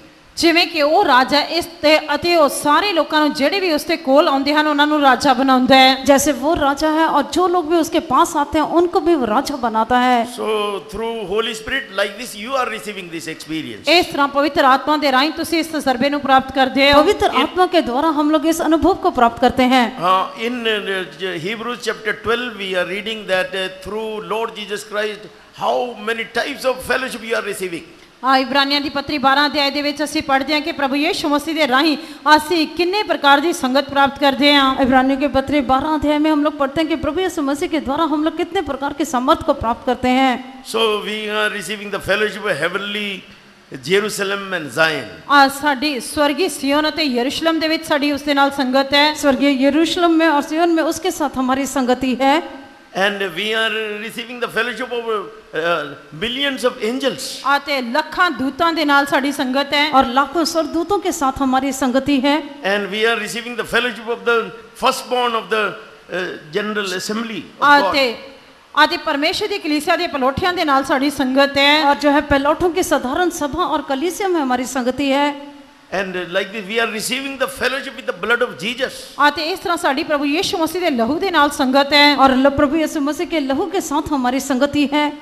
If you reject the friendship of this world, ਜੇਕਰ ਤੁਸੀਂ ਇਸ ਸੰਸਾਰ ਦੀ ਮਿੱਤਰਚਾਰਾ ਨੂੰ ਰੱਦ ਕਰੋਗੇ, अगर आप संसार की मित्रता से उसको रद्द कर देंगे, so that you can come in the fellowship of God. ਤੁਸੀਂ ਪਰਮੇਸ਼ਰ ਦੀ ਸੰਗਤ ਵਿੱਚ ਆ ਸਕਦੇ ਹੋ। तब आप परमेश्वर की संगति में आ सकते हो। So both the things God have kept before you. ਇਸ ਕਰਕੇ ਦੋਵੇਂ ਗੱਲਾਂ ਪਰਮੇਸ਼ਰ ਨੇ ਤੁਹਾਡੇ ਸਾਹਮਣੇ ਰੱਖੀਆਂ ये ਹਨ। दोनों बातों को परमेश्वर ने आपके सामने रखा है। Loss is there, gain is there. ਲਾਭ ਹੈ, ਨੁਕਸਾਨ ਹੈ, ਦੋਵੇਂ ਤੁਹਾਡੇ ਸਾਹਮਣੇ ਹਨ। लाभ भी है और नुकसान दोनों आपके सामने है। So in fellowship there is gain. ਇਸ ਕਰਕੇ ਸੰਗਤ ਦੇ ਵਿੱਚ ਤਾਂ ਲਾਭ ਹੈ, संगति में आपके लिए लाभ है, But in friendship it will be a loss. ਪਰ ਸੰਸਾਰ ਦੇ ਮਿੱਤਰਚਾਰਾਂ ਦੇ ਵਿੱਚ ਨੁਕਸਾਨ ਹੈ। पर मित्रता में आपके लिए नुकसान है, हानि है। Even it will become a great loss. ਇੱਥੋਂ ਤੱਕ ਕਿ ਬਹੁਤ ਵੱਡਾ ਨੁਕसान ਹੋਏਗਾ। यहाँ तक कि बहुत बड़ी हानि होगी। So that's why God is telling us, you have been given the choosing power. ਤਾਂ ਇਸ ਲਈ ਪਰਮੇਸ਼ਰ ਕਹਿ ਰਿਹਾ ਜਿਸ ਤਰ੍ਹਾਂ ਤੁਹਾਨੂੰ ਚੁਣਨ ਦਾ ਇਖਤਿਆਰ ਦਿੱਤਾ ਗਿਆ ਹੈ। परमेश्वर कहते हैं कि जैसे आपको एक चुनने का अधिकार दिया गया है, You have been given the free will. ਤੁਹਾਨੂੰ ਸਵੈ ਇੱਛਾ ਆਜ਼ਾਦ ਮਰਜ਼ੀ ਦਿੱਤੀ ਗਈ ਹੈ। आपको स्वयं इच्छा दिया गया है। You can accept, you can reject. ਤੁਸੀਂ स्वीकार कर सकते हो, इनकार कर सकते हो। आप उसको ग्रहण कर सकते हो, आप उसका इनकार कर सकते हो। That's why God is saving the people through preaching. ਇਸੇ ਕਰਕੇ ਪਰਮੇਸ਼ਰ ਪ੍ਰਚਾਰ ਦੇ ਰਾਹੀਂ ਲੋਕਾਂ ਨੂੰ ਬਚਾਉਂਦਾ ਹੈ। इसी करके परमेश्वर संदेश के द्वारा लोगों को बचाता है। Happily, joyfully, if you reject the world and accept the fellowship of God. ਜੇਕਰ ਤੁਸੀਂ ਖੁਸ਼ੀ ਦੇ ਨਾਲ, ਆਨੰਦ ਦੇ ਨਾਲ ਸੰਸਾਰ ਨੂੰ ਰੱਦ ਕਰੋਗੇ ਅਤੇ ਪਰਮੇਸ਼ਰ ਦੇ ਵਚਨ ਨੂੰ स्वीकार करोगे, अगर खुशी के साथ, आनंद के साथ समेत संसार को जो है आप इनकार करेंगे और परमेश्वर को ग्रहण करेंगे, All the blessings are waiting for you, will come upon you. ਤਾਂ ਸਾਰੀਆਂ ਬਰਕਤਾਂ ਤੁਹਾਡਾ ਇੰਤਜ਼ਾਰ ਕਰ ਰਹੀਆਂ ਹਨ। ਉਹ ਸਾਰੀਆਂ ਬਰਕਤਾਂ ਤੁਹਾਡੇ ਉੱਤੇ ਆਉਣਗੀਆਂ। वो सारी आशीषें आपके लिए बाट जाती हैं और वो सारी आशीषें आपके पास आएंगी। Even in this world now, many people, they are understanding this, and like this, some people openly, some people secretly, they are rejecting the world and they are coming to Jesus. ਇਸ ਸੰਸਾਰ ਦੇ ਵਿੱਚ ਬਹੁਤ ਸਾਰੇ ਲੋਕ ਇਸ ਗੱਲ ਨੂੰ ਸਮਝਦੇ ਹਨ। ਇਸੇ ਕਰਕੇ ਕੁਝ ਲੋਕ ਹਨ ਜਿਹੜੇ ਸੰਸਾਰ ਦੇ ਮਿੱਤਰਚਾਰਾਂ ਨੂੰ ਰੱਦ ਕਰਦੇ ਹਨ ਅਤੇ ਕੁਝ ਲੋਕ ਖੁੱਲ੍ਹੇਆਮ ਅਤੇ ਕੁਝ ਲੋਕ ਗੁਪਤ ਰੂਪ ਦੇ ਵਿੱਚ ਇਸ ਸੰਗਤ ਦੇ ਵਿੱਚ ਆਉਂਦੇ ਹਨ। हाँ, ये बात जो है संसार के लोग बहुत ही अच्छी तरह समझ रहे हैं और इसी कारण से वे या तो खुले आम में या गुप्त तरीके से प्रभु यीशु मसीह को ग्रहण कर रहे हैं। Now that who have created you, he is now calling you. ਅਤੇ ਹੁਣ ਜਿਸ ਨੇ ਤੁਹਾਨੂੰ ਸਿਰਜਿਆ ਉਹ ਤੁਹਾਨੂੰ ਬੁਲਾ ਰਿਹਾ ਹੈ। आपका सृष्टिकर्ता आपको बुलाता है। And he is telling that don't close the door of your heart. ਅਤੇ ਉਹ ਕਹਿ ਰਿਹਾ ਕਿ ਆਪਣੇ ਦਿਲ ਦੇ ਦਰਵਾਜ਼ੇ ਨੂੰ ਬੰਦ ਨਾ ਕਰੋ। वो कहता है कि अपने हृदय के द्वार को बंद ना करें, Accept the truth. ਇਹ ਸੱਚਾਈ ਨੂੰ स्वीकार ਕਰੋ। सत्य को मान ले, Accept the truth. सच्चाई ਨੂੰ ਮੰਨ ਲਓ सत्य को ग्रहण कर ले And give your heart to Jesus. ਆਪਣਾ ਦਿਲ ਪ੍ਰਭੂ ਯੀਸ਼ੂ ਮਸੀਹ ਨੂੰ ਦਿਓ। अपने हृदय को प्रभु यीशु मसीह को दे दो Through his blood receive the new life. और उसके लहू के द्वारा नवा जीवन प्राप्त करो। और उसके लहू के द्वारा, उसके लहू के द्वारा अपने जीवन को प्राप्त कर लें। And like the through baptism you will receive the anointing of Holy Spirit. ਅਤੇ ਇਸ ਤਰ੍ਹਾਂ ਪਾਣੀ ਦੇ ਬਪਤਿਸਮਾਂ ਦੇ ਦੁਆਰਾ ਤੁਸੀਂ ਪਵਿੱਤਰ ਆਤਮਾ ਪ੍ਰਾप्त करोगे। पानी के बपतिस्मे के द्वारा आप पवित्र आत्मा के अभिषेक को प्राप्त करोगे। And in the fellowship how many great things are waiting for you. ਅਤੇ ਸੰਗਤ ਦੇ ਵਿੱਚ ਕਿਸ ਤਰ੍ਹਾਂ ਮਹਾਨ ਗੱਲਾਂ ਤੁਹਾਡਾ ਇੰਤਜ਼ਾਰ ਕਰ ਰਹੀਆਂ और ਹਨ। इस संगति में आपके लिए बहुत से महान बातें आपके बाट जोते हैं। Really your life will become prosper. ਤਾਂ ਸੱਚਮੁੱਚ ਤੁਹਾਡਾ ਜੀਵਨ ਖੁਸ਼ਹਾਲ ਹੋਏਗਾ। आपका जीवन उन्नति पाएगा। You will become very blessed person. ਤਾਂ ਤੁਸੀਂ ਇੱਕ ਬਹੁਤ ਹੀ ਮੁਬਾਰਕ ਵਿਅਕਤੀ आप ਹੋਵੋਗੇ। बहुत ही धन्य लोग बन जाओगे। The purpose of you coming in this world will be fulfilled. ਤੁਹਾਡਾ ਇਸ ਸੰਸਾਰ ਦੇ ਵਿੱਚ ਆਉਣ ਦਾ ਮਕਸਦ ਪੂਰਾ ਹੋ ਜਾਏਗਾ। इस जगत में आने का आपका उद्देश्य पूरा हो जाएगा। Those who are in the fellowship of God through Lord Jesus Christ. ਜਿਹੜੇ ਪ੍ਰਭੂ ਯੀਸ਼ੂ ਮਸੀਹ ਦੇ ਰਾਹੀਂ ਪਿਤਾ ਪਰਮੇਸ਼ਰ ਦੀ ਸੰਗਤ ਵਿੱਚ ਹਨ। जो प्रभु यीशु मसीह के द्वारा पिता परमेश्वर की संगति में है। So they are getting ready for the coming of Jesus. ਉਹ ਪ੍ਰਭੂ ਯੀਸ਼ੂ ਮਸੀਹ ਦੀ ਆਮਦ ਦੇ ਲਈ ਤਿਆਰ ਹੋ ਰਹੇ वो ਹਨ। प्रभु यीशु मसीह के आगमन के लिए तैयार हो रहे हैं। May God bless us with these words. ਪਰਮੇਸ਼ਰ ਸਾਨੂੰ ਇਹਨਾਂ ਵਚਨਾਂ ਨਾਲ ਬਰਕਤ ਦੇ। इन वचनों के द्वारा परमेश्वर आपको आशीष करे। जन पानी से जन और आत्मा से जन्म जन पानी से जन और आत्मा से जन्म फसलों करम से दीता सभी को फसलों करम से दीता सभी को तुझको वही दीता है। ईश्वर इंसान को क्या देता है? क्षमा शांति शिफा देता है। इंसान बदले भी क्या देता है? शुक्र तारीफ सना देता है। इंसान बदले भी क्या देता है? शुक्र तारीफ सना देता है। दीदा नजात है अभी हयात है लीली जो चाहे सही।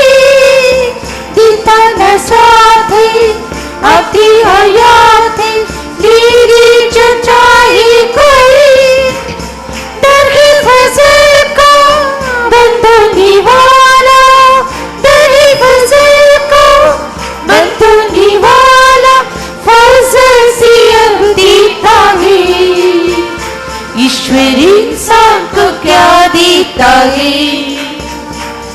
क्षमा शांति शिफा देता है, इंसान बदले में क्या देता है, शुक्र तारीफ सना देता है। नया जल पानी से जल और आत्मा से जन्म, नया जल पानी से जन्म और आत्मा से जन्म, फजल करम से दीदा सभी को, फजल करम से दीदा सभी को, तुझको वही देता है। ईश्वर इंसान को क्या देता है, क्षमा शांति शिफा देता है, इंसान बदले में क्या देता है, शुक्र तारीफ सना देता है। ईश्वर इंसान को क्या देता है, क्षमा शांति शिफा देता है, इंसान बदले में क्या देता है, शुक्र तारीफ सना देता है। ईश्वर इंसान को क्या देता है। By whom we were called into the fellowship of His Son, Jesus Christ. आज रात ਅਸੀਂ ਸੁਣਿਆ ਕਿ ਪਰਮੇਸ਼ਰ ਵਫਾਦਾਰ ਹੈ ਜੋ ਆਪਣੇ ਪੁੱਤਰ ਪ੍ਰਭੂ ਯਿਸੂ ਮਸੀਹ ਦੇ ਰਾਹੀਂ ਸਾਨੂੰ ਸੰਗਤ ਦੇ ਵਿੱਚ ਸੱਦਿਆ ਹੈ। आज की रात हमने सुना है कि परमेश्वर सच्चा है जिसने अपने पुत्र प्रभु यीशु मसीह के द्वारा हमें संगति में बुलाया है। We come into the fellowship with God first of all when we repent of our sins, accepting Jesus as our Savior. When we repent and confess and forsake our sins. ਅਤੇ ਜਦ ਅਸੀਂ ਪ੍ਰਭੂ ਯਿਸੂ ਮਸੀਹ ਦੀ ਸੰਗਤ ਦੇ ਵਿੱਚ ਆਉਂਦੇ ਹਾਂ, ਅਸੀਂ ਪ੍ਰਭੂ ਯਿਸੂ ਮਸੀਹ ਦੀ ਸੱਚਾਈ ਨੂੰ ਮੰਨ ਲੈਂਦੇ ਹਾਂ, ਆਪਣੇ ਪਾਪਾਂ ਦਾ ਇਕਰਾਰ ਕਰਦੇ ਹਾਂ ਅਤੇ ਪਾਣੀ ਦਾ ਬਪਤਿਸਮਾ ਲੈਂਦੇ ਹਾਂ। हम लोग सबसे पहले संगति में अपने पापों का इकरार करने से, पश्चाताप करने से और उसे छोड़ देने से और पानी का बपतिस्मा लेने से संगति में आते हैं।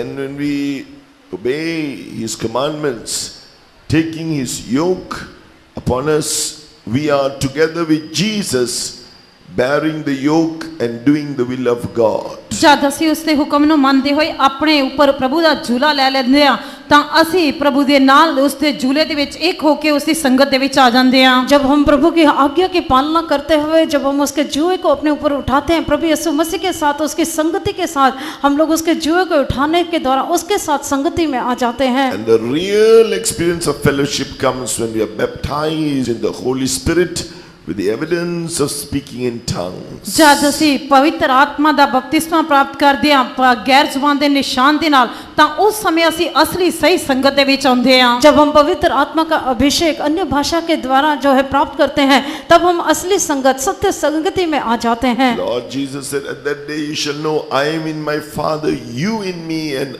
I in you.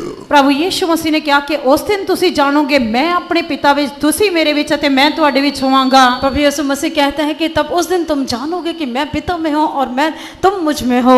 Man was created to have fellowship with God. ਅਤੇ ਅਸੀਂ ਪਰਮੇਸ਼ਰ ਦੇ ਨਾਲ ਸੰਗਤ ਦੇ ਵਿੱਚ ਸ੍ਰਿਸ਼ਟੀ ਕੀਤੇ ਗਏ ਹਾਂ। मनुष्य परमेश्वर की संगति के लिए सृष्टि किया गया है। Oh, if you have not had that fellowship with God, today Jesus is calling you. ਜੇਕਰ ਤੁਹਾਡੀ ਪਰਮੇਸ਼ਰ ਦੇ ਨਾਲ ਸੰਗਤ ਨਹੀਂ ਹੈ ਤਾਂ ਅੱਜ ਪ੍ਰਭੂ ਯਿਸੂ ਮਸੀਹ ਤੁਹਾਨੂੰ ਸੱਦ ਰਹੇ ਹਨ। अगर आज आपकी संगति प्रभु के साथ नहीं है तो प्रभु यीशु मसीह आपको बुलाता है। Sin has separated man from God. ਪਾਪ ਨੇ ਮਨੁੱਖ ਨੂੰ ਪਰਮੇਸ਼ਰ ਤੋਂ ਅਲੱਗ ਕਰ ਦਿੱਤਾ। पाप ने मनुष्य को परमेश्वर से जो है उसे अलग कर दिया। Jesus took your sins and all our sins on his body. ਪ੍ਰਭੂ ਯਿਸੂ ਮਸੀਹ ਨੇ ਸਾਡੇ ਸਾਰੇ ਪਾਪਾਂ ਨੂੰ ਆਪਣੇ ਸਰੀਰ ਉੱਤੇ ਚੁੱਕ ਲਿਆ। प्रभु यीशु मसीह ने हमारे सारे पापों को अपने शरीर के ऊपर उठा लिया। You will believe and accept him and repent of your sins today. Jesus will come into your life. ਜੇਕਰ ਤੁਸੀਂ ਵਿਸ਼ਵਾਸ ਕਰੋਗੇ, ਉਸ ਨੂੰ ਸਵੀਕਾਰ ਕਰੋਗੇ, ਆਪਣੇ ਪਾਪਾਂ ਦੇ ਲਈ ਪਛਤਾਪ ਕਰੋਗੇ ਤਾਂ ਪ੍ਰਭੂ ਯਿਸੂ ਮਸੀਹ ਤੁਹਾਡੇ ਜੀਵਨ ਦੇ ਵਿੱਚ ਆਉਣਗੇ। अगर आप विश्वास करोगे, उसको अपने पापों को मान लेंगे और तब प्रभु यीशु मसीह आपके जीवन में आ जाएगा। Man inherited a disobedient nature from the devil. ਅਤੇ ਮਨੁੱਖ ਦੇ ਅੰਦਰ शैतान ਤੋਂ ਇਹ अनाज्ञाकारी ਦਾ ਸੁਭਾਅ ਆਇਆ। मनुष्य ने अनाज्ञाकारी का स्वभाव जो है वो शैतान से प्राप्त किया। Be delivered from that rebellious nature. Put on the obedience of Christ. baptize and obey him in baptism. ਇਸ ਕਰਕੇ ਬਗਾਵਤ ਦੇ ਸੁਭਾਅ ਨੂੰ ਦੂਰ ਕਰੋ, ਪ੍ਰਭੂ ਯੀਸ਼ੂ ਮਸੀਹ ਤੋਂ ਆਗਿਆਕਾਰੀ ਦਾ ਸੁਭਾਅ ਪ੍ਰਾप्त ਕਰੋ ਅਤੇ ਪਾਣੀ ਦੇ ਬਪਤਿਸਮੇ ਦੇ ਨਾਲ ਪ੍ਰਭੂ ਯੀਸ਼ੂ ਮਸੀਹ ਨੂੰ ਪਹਿਨ ਲਓ। हमें जो है इस विरोधता के स्वभाव को दूर करके पानी का बपतिस्मा लेके प्रभु यीशु मसीह को पहनना है। Then he will baptize you in the Holy Spirit. ਅਤੇ ਤਦ ਉਹ ਤੁਹਾਨੂੰ ਪਵਿੱਤਰ ਆਤਮਾ ਦਾ ਬਪਤਿਸਮਾ ਦੇਵੇਗਾ। तब वो आपको पवित्र आत्मा का बपतिस्मा देगा। In water baptism, he will deliver you from that old body of sin. ਅਤੇ ਪਾਣੀ ਦੇ ਬਪਤਿਸਮੇ ਦੇ ਨਾਲ ਉਹ ਸਾਨੂੰ ਸਾਡੇ ਪੁਰਾਣੇ ਪਾਪ ਭਰੇ ਸਰੀਰ ਤੋਂ ਛੁਡਾਏਗਾ। और पानी के बपतिस्मे के द्वारा हमारे पाप में देह से हमें वो छुटकारा देगा। You will receive a new body to do the will of God. ਤਾਂ ਤੁਸੀਂ ਪਰਮੇਸ਼ਰ ਦੀ ਇੱਛਾ ਕਰਨ ਦੇ ਲਈ ਇੱਕ ਨਵਾਂ ਸਰੀਰ ਪ੍ਰਾਪਤ ਕਰੋਗੇ। तब परमेश्वर की मर्जी को पूरा करने के लिए आप नई देह को Amen. प्राप्त करोगे। Dedicate your life to do his will. ਉਸ ਦੀ ਇੱਛਾ ਕਰਨ ਦੇ ਲਈ ਆਪਣਾ ਜੀਵਨ ਸਮਰਪਿਤ ਕਰੋ। अब मैं उसकी मर्जी को पूरा करने के लिए अपने जीवन को अर्पण कर दें। He wants to touch you right now. ਉਹ ਹੁਣੇ ਤੁਹਾਨੂੰ ਛੂਣਾ ਚਾਹੁੰਦਾ ਹੈ। और अभी आपको छूना चाहता है। Sin should not have any more will not have any more power over you. ਅਤੇ ਪਾਪ ਦਾ ਤੁਹਾਡੇ ਉੱਤੇ ਹੋਰ ਕੋਈ ਸ਼ਕਤੀ ਜਾਂ ਇਖਤਿਆਰ ਨਹੀਂ ਹੋਣਾ ਚਾਹੀਦਾ। हाँ, पाप का आपके ऊपर किसी भी तरह का अधिकार नहीं होना चाहिए। Don't have friendship of the world, but fellowship with God. ਸੰਸਾਰ ਦੇ ਨਾਲ ਮਿੱਤਰਤਾ ਨਾ ਰੱਖੋ, ਸਗੋਂ ਪਰਮੇਸ਼ਰ ਦੇ ਨਾਲ ਸੰਗਤ ਰੱਖੋ। और संसार के साथ मित्रता ना रखें, पर परमेश्वर के साथ संगति Surrender रखें। to do his will. ਉਸ ਦੀ ਇੱਛਾ ਕਰਨ ਦੇ ਲਈ ਸਮਰਪਿਤ ਕਰੋ। और उसकी मर्जी करने के लिए अपने आप को अर्पण कर दें। His power will come down. ਅਤੇ ਉਸ ਦੀ ਸ਼ਕਤੀ ਨੀਚੇ ਉਤਰੇਗੀ। और उसकी शक्ति, उसके समर्थ नीचे आएगा। Fellowship with the triune God. ਤਸਲੀਸ ਪਰਮੇਸ਼ਰ ਦੇ ਨਾਲ ਸੰਗਤ तृत्व परमेश्वर का संगति Raised up to heavenly places. ਅਤੇ ਉਸ ਨੂੰ ਸਵਰਗੀ ਸਥਾਨਾਂ ਤੇ ਜਿਵਾਇਆ ਗਿਆ। और उसको स्वर्गीय स्थानों में जिवाला गया। Oh, right now he is sending his power upon you. ਹੁਣੇ ਹੀ ਉਹ ਆਪਣੀ ਸ਼ਕਤੀ ਸਮਰੱਥਾ ਤੁਹਾਡੇ ਉੱਤੇ ਭੇਜ ਰਿਹਾ वो ਹੈ। अपने समर्थ को आपके ऊपर भेज रहा To है। have the fellowship with God, he is the king. ਅਤੇ ਤਾਂ ਕਿ ਤੁਹਾਡੀ ਪਰਮੇਸ਼ਰ ਦੇ ਨਾਲ ਸੰਗਤ ਹੋਵੇ ਜੋ ਕਿ ਰਾਜਾ ਹੈ। हाँ, आपका परमेश्वर जो Amen. राजा है, उसके साथ संगति के He लिए। is reigning, you will reign with him. ਅਤੇ ਜੇਕਰ ਉਹ ਰਾਜ ਕਰ ਰਿਹਾ ਤਾਂ ਤੁਸੀਂ ਵੀ ਉਸ ਦੇ ਨਾਲ ਰਾਜ ਕਰੋਗੇ। अगर वो राज्य कर रहे हैं, आप भी उसके साथ राज्य करोगे। Amen. You can reign over sin. ਤਾਂ ਤੁਸੀਂ ਪਾਪ ਦੇ ਉੱਤੇ ਰਾਜ ਕਰ ਸਕਦੇ ਹੋ। पाप के ऊपर आप राज्य कर You सकते हो। can reign over the world. ਤੁਸੀਂ ਸੰਸਾਰ ਤੇ ਰਾਜ ਕਰ ਸਕਦੇ ਹੋ। आप जो है संसार के ऊपर राज्य कर You सकते हो। can reign over the nature of sin. ਤੁਸੀਂ ਪਾਪ ਦੇ ਸੁਭਾਅ ਦੇ ਉੱਤੇ ਰਾਜ ਕਰ ਸਕਦੇ पाप ਹੋ। के स्वभाव के ऊपर राज्य कर You सकते हो। can reign over sickness. ਤੁਸੀਂ ਬਿਮਾਰੀ ਦੇ ਉੱਤੇ ਰਾਜ ਕਰ आप ਸਕਦੇ ਹੋ। बीमारी के ऊपर राज्य कर सकते हो। Amen. You can reign over every power of unclean spirits. ਤਾਂ ਤੁਸੀਂ ਹਰੇਕ ਅਸ਼ੁੱਧ ਆਤਮਾ ਦੀ ਸ਼ਕਤੀ ਤੇ ਰਾਜ ਕਰ ਸਕਦੇ आप ਹੋ। हर एक अशुद्ध समर्थ के ऊपर राज्य कर सकते हो। You have the fellowship with the King, with God, with the Lord Jesus, with the Holy Spirit. ਜਦ ਤੁਹਾਡੀ ਰਾਜੇ ਦੇ ਨਾਲ ਪਰਮੇਸ਼ਰ ਦੇ ਨਾਲ ਪ੍ਰਭੂ ਯੀਸ਼ੂ ਮਸੀਹ ਦੇ ਨਾਲ ਪਵਿੱਤਰ ਆਤਮਾ ਦੇ ਨਾਲ ਸੰਗਤ ਹੋਏਗੀ। और तब आपकी राजा के साथ Amen. परमेश्वर पुत्र प्रभु यीशु मसीह पवित्र आत्मा के साथ You संगति होगा। can tread on serpents and tread on scorpions and all the power of the enemy. Nothing will any means hurt you. ਤਾਂ ਤੁਸੀਂ ਸੱਪਾਂ ਦੇ ਉੱਤੇ ਠੂਆਂ ਨੂੰ ਆਪਣੇ ਪੈਰਾਂ ਦੇ ਹੇਠ ਮਿੱਧੋਗੇ, ਦੁਸ਼ਮਣ ਦੀ ਸਾਰੀ ਸ਼ਕਤੀ ਨੂੰ ਮਿੱਧੋਗੇ, ਕੋਈ ਵੀ ਸ਼ਕਤੀ ਦਾ ਤੁਹਾਡੇ ਉੱਤੇ ਇਖਤਿਆਰ ਨਹੀਂ तब आप ਰਹੇਗਾ। सांपों के ऊपर, बिच्छुओं की जो सामर्थ्य है उसको रोक देंगे और कोई भी अंधकार की शक्ति पर राज्य नहीं करेगा। Come into the fellowship right now. ਹੁਣੇ ਹੀ ਪਰਮੇਸ਼ਰ ਦੀ ਸੰਗਤ ਵਿੱਚ ਆਓ। अभी प्रभु की संगति में आ जाएं। Be delivered from every sin. ਹਰੇਕ ਪਾਪ ਤੋਂ ਛੁਡਾਏ ਜਾਓ। आप हर एक पाप से छुड़ाए As जाओगे। you repent and confess them to Jesus. ਜਿਸ ਤਰ੍ਹਾਂ ਤੁਸੀਂ ਪਛਤਾਪ ਕਰਕੇ ਪ੍ਰਭੂ ਯੀਸ਼ੂ ਮਸੀਹ ਨੂੰ ਅੰਗੀਕਾਰ ਕਰਦੇ ਹੋ। अगर आप पश्चाताप करके प्रभु यीशु मसीह को मान लेते हो, Surrender to the word of God. ਪਰਮੇਸ਼ਰ ਦੇ ਵਚਨ ਦੇ ਲਈ ਸਮਰਪਿਤ ਕਰੋ। परमेश्वर के वचन के लिए अर्पण कर दे। Surrender to do his will. ਉਸ ਦੀ ਇੱਛਾ ਕਰਨ ਦੇ ਲਈ ਸਮਰਪਿਤ ਕਰੋ। उसकी मर्जी करने के लिए अर्पण कर He they. is anointing you now. ਅਤੇ ਉਹ ਹੁਣੇ ਤੁਹਾਨੂੰ ਮਸਾ ਕਰ ਰਿਹਾ ਹੈ। अभी आपको वो अभिषेक कर रहा है। The king is anointing you now. ਰਾਜਾ ਤੁਹਾਨੂੰ ਹੁਣੇ ਮਸਾ ਕਰ ਰਿਹਾ ਹੈ। राजा अभी आपको Amen. अभिषेक कर रहा है। Receive the victory. ਫਤਹ ਪ੍ਰਾਪਤ ਕਰੋ। उस जय को प्राप्त कर ले। Receive the victory over sin. ਪਾਪ ਦੇ ਉੱਤੇ ਫਤਹ ਪ੍ਰਾप्त ਕਰੋ। पाप के ऊपर जय को प्राप्त कर ले। Receive the victory over sickness. ਬਿਮਾਰੀਆਂ ਦੇ ਉੱਤੇ ਫਤਹ ਪ੍ਰਾप्त ਕਰੋ। बीमारी के ऊपर जय को प्राप्त कर Receive low. the victory over all unclean spirits. ਸਾਰੀਆਂ ਸ਼ੁੱਧ ਅਸ਼ੁੱਧ ਆਤਮਾਵਾਂ ਦੇ ਉੱਤੇ ਫਤਹ ਪ੍ਰਾप्त हर ਕਰੋ। एक अशुद्ध आत्मा के ऊपर जय को प्राप्त कर लो। Speak in tongues and ਗੈਰ ਜ਼ੁਬਾਨ glorify ਬੋਲੋ, God. ਗੈਰ ਜ਼ੁਬਾਨ ਬੋਲੋ, ਪਰਮੇਸ਼ਰ ਦੀ ਮਹਿਮਾ ਕਰੋ। अन्य भाषा बोलकर परमेश्वर के नाम की महिमा करो। God is bringing you into that fellowship. ਪਰਮੇਸ਼ਰ ਤੁਹਾਨੂੰ ਆਪਣੀ ਸੰਗਤ ਵਿੱਚ ਲੈ ਕੇ ਆ ਰਹੀ ਹੈ। परमेश्वर आपको अपने संगति में लेकर आ रहा Sons है। of God, you have come to the heavenly place of Mount Zion. ਪਰਮੇਸ਼ਰ ਦੇ ਪਿਆਰੇ ਸੇਵਕੋ ਤੁਸੀਂ ਸਵਰਗੀ ਥਾਵਾਂ ਤੇ ਸਿਯੋਨ ਪਹਾੜ ਦੀ ਸੰਗਤ ਵਿੱਚ ਆਏ ਹੋ परमेश्वर के सेवक स्वर्ग के स्थानों पर Oh, पहाड़ के church ऊपर आए of हैं God, you have come to heavenly Jerusalem. ਆਤੇ ਪਰਮੇਸ਼ਰ ਦੇ ਬੱਚਿਓ ਤੁਸੀਂ ਨਵੇਂ ਸਵਰਗੀ ਯਰੂਸ਼ਲਮ ਦੇ ਵਿੱਚ ਆਏ ਹੋ आप जो परमेश्वर के बच्चों और नए यरूशलेम में आए हो Be filled with the Spirit. ਉਸ ਦੀ ਆਤਮਾ ਵਿੱਚ ਭਰ ਜਾਓ उसकी आत्मा से भर जाए Get the victory right now. ਹੁਣੇ ਹੀ ਫਤਹ ਪ੍ਰਾਪਤ ਕਰੋ अभी जय को प्राप्त कर ले Amen. Come into the fellowship. ਸੰਗਤ ਦੇ ਵਿੱਚ ਆਓ उसकी संगति में आ जाओ Don't let the friendship of the world take you. Come into the fellowship. ਸੰਸਾਰ ਦੀ ਮਿੱਤਰਤਾ ਵਿੱਚ ਨਾ ਰਹੋ ਪਰਮੇਸ਼ਰ ਦੀ ਸੰਗਤ ਵਿੱਚ ਆਓ संसार की मित्रता में ना रहते हुए परमेश्वर की संगति में आ Everyone, give जाओ unto the Spirit. ਪਵਿੱਤਰ ਆਤਮਾ ਦੇ ਲਈ ਜਗ੍ਹਾ ਦਿਓ पवित्र आत्मा के लिए जगह दे दे Hallelujah. Hallelujah.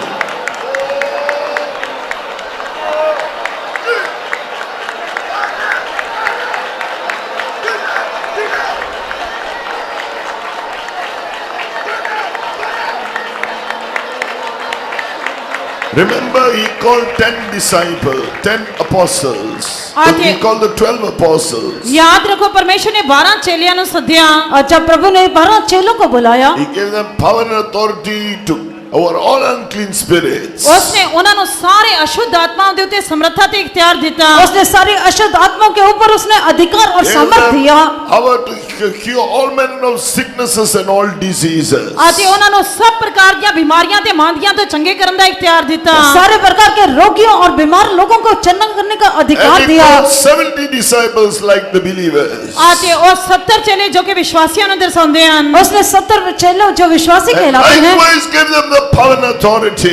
ਇਹ ਤਰ੍ਹਾਂ ਉਹਨਾਂ ਨੂੰ ਵੀ ਸਮਰੱਥਾ ਤੇ ਇਖਤਿਆਰ और उसी ਦਿੱਤਾ प्रकार से उन्हें भी अधिकार Use दिया that power and authority right now with the fellowship with God. ਪਰਮੇਸ਼ਰ ਦੇ ਨਾਲ ਸੰਗਤ ਦੇ ਵਿੱਚ ਹੁਣੇ ਹੀ ਉਸ ਸਮਰੱਥਾ ਤੇ ਇਖਤਿਆਰ ਦਾ ਇਸਤੇਮਾਲ ਕਰੋ परमेश्वर के साथ संगति रखते हुए उस अधिकार और समर्थ का इस्तेमाल करें Every power of the devil will depart. All the power of sickness and witchcraft and all such powers will depart right now. ਸ਼ੈਤਾਨ ਦੀ ਸਾਰੀ ਸ਼ਕਤੀ ਹਨੇਰੇ ਦੀ ਸਾਰੀ ਸ਼ਕਤੀ ਜਾਦੂ ਟੂਣਾ ਦੀ ਸਾਰੀ ਸ਼ਕਤੀ ਸ਼ੈਤਾਨ ਦੀ ਸਾਰੀ ਸ਼ਕਤੀ ਹੁਣੇ ਤੁਹਾਡੇ ਤੋਂ ਦੂਰ ਹੋ शैतान की ਜਾਏਗੀ हर एक शक्ति हर एक समर्थ जादू डालने की समर्थ अभी चली Be जाएगी filled with the Spirit. ਉਸ ਦੀ ਆਤਮਾ ਵਿੱਚ ਭਰ ਜਾਓ उसके आत्मा से भर जाए Hallelujah.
The more you are entering into a fellowship with the Father, Son and the Holy Spirit, ਜਿੰਨਾ ਜ਼ਿਆਦਾ ਤੁਸੀਂ ਪਿਤਾ ਪੁੱਤਰ ਪਵਿੱਤਰ ਆਤਮਾ ਦੀ ਸੰਗਤ ਦੇ ਵਿੱਚ ਅੰਦਰ ਜਾਂਦੇ ਹੋ, जितना आप पिता पुत्र और पवित्र आत्मा की संगति में जाते हो, the greater the fellowship. ਜਿੰਨੀ ਜ਼ਿਆਦਾ ਸੰਗਤ ਮਹਾਨ ਹੋਏਗੀ, और उतनी महान जो ये संगति बनेगी, Then the greater will be the power and authority. ਤਾਂ ਤੁਹਾਡੀ ਉਨੀ ਹੀ ਸਮਰੱਥਾ ਤੇ ਇਖਤਿਆਰ ਵੱਡਾ ਤੇ ਮਹਾਨ ਹੋਏਗਾ। आपकी शक्ति और जो अधिकार है उतना ही बड़ा हो Then जाएगा, the greater will be the victory. ਤਾਂ ਫਤਹ ਵੀ ਉਨੀ ਵੱਡੀ ਹੋਏਗੀ। और आपकी जय भी उतनी ही बड़ी Amen. होगी। Don't stop.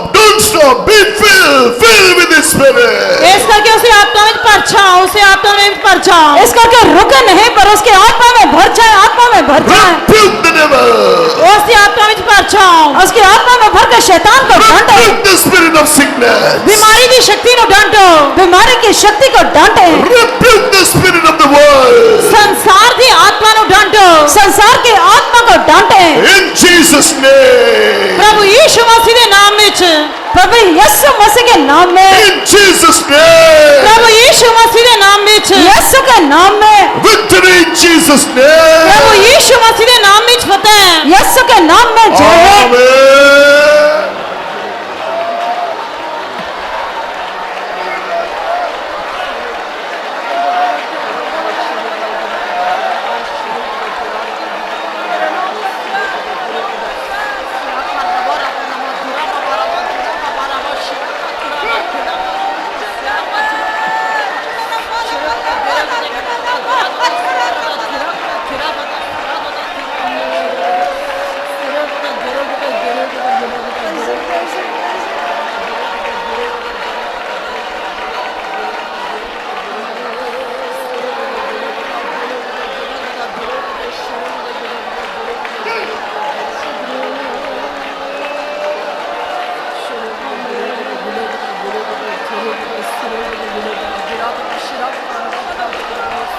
Amen.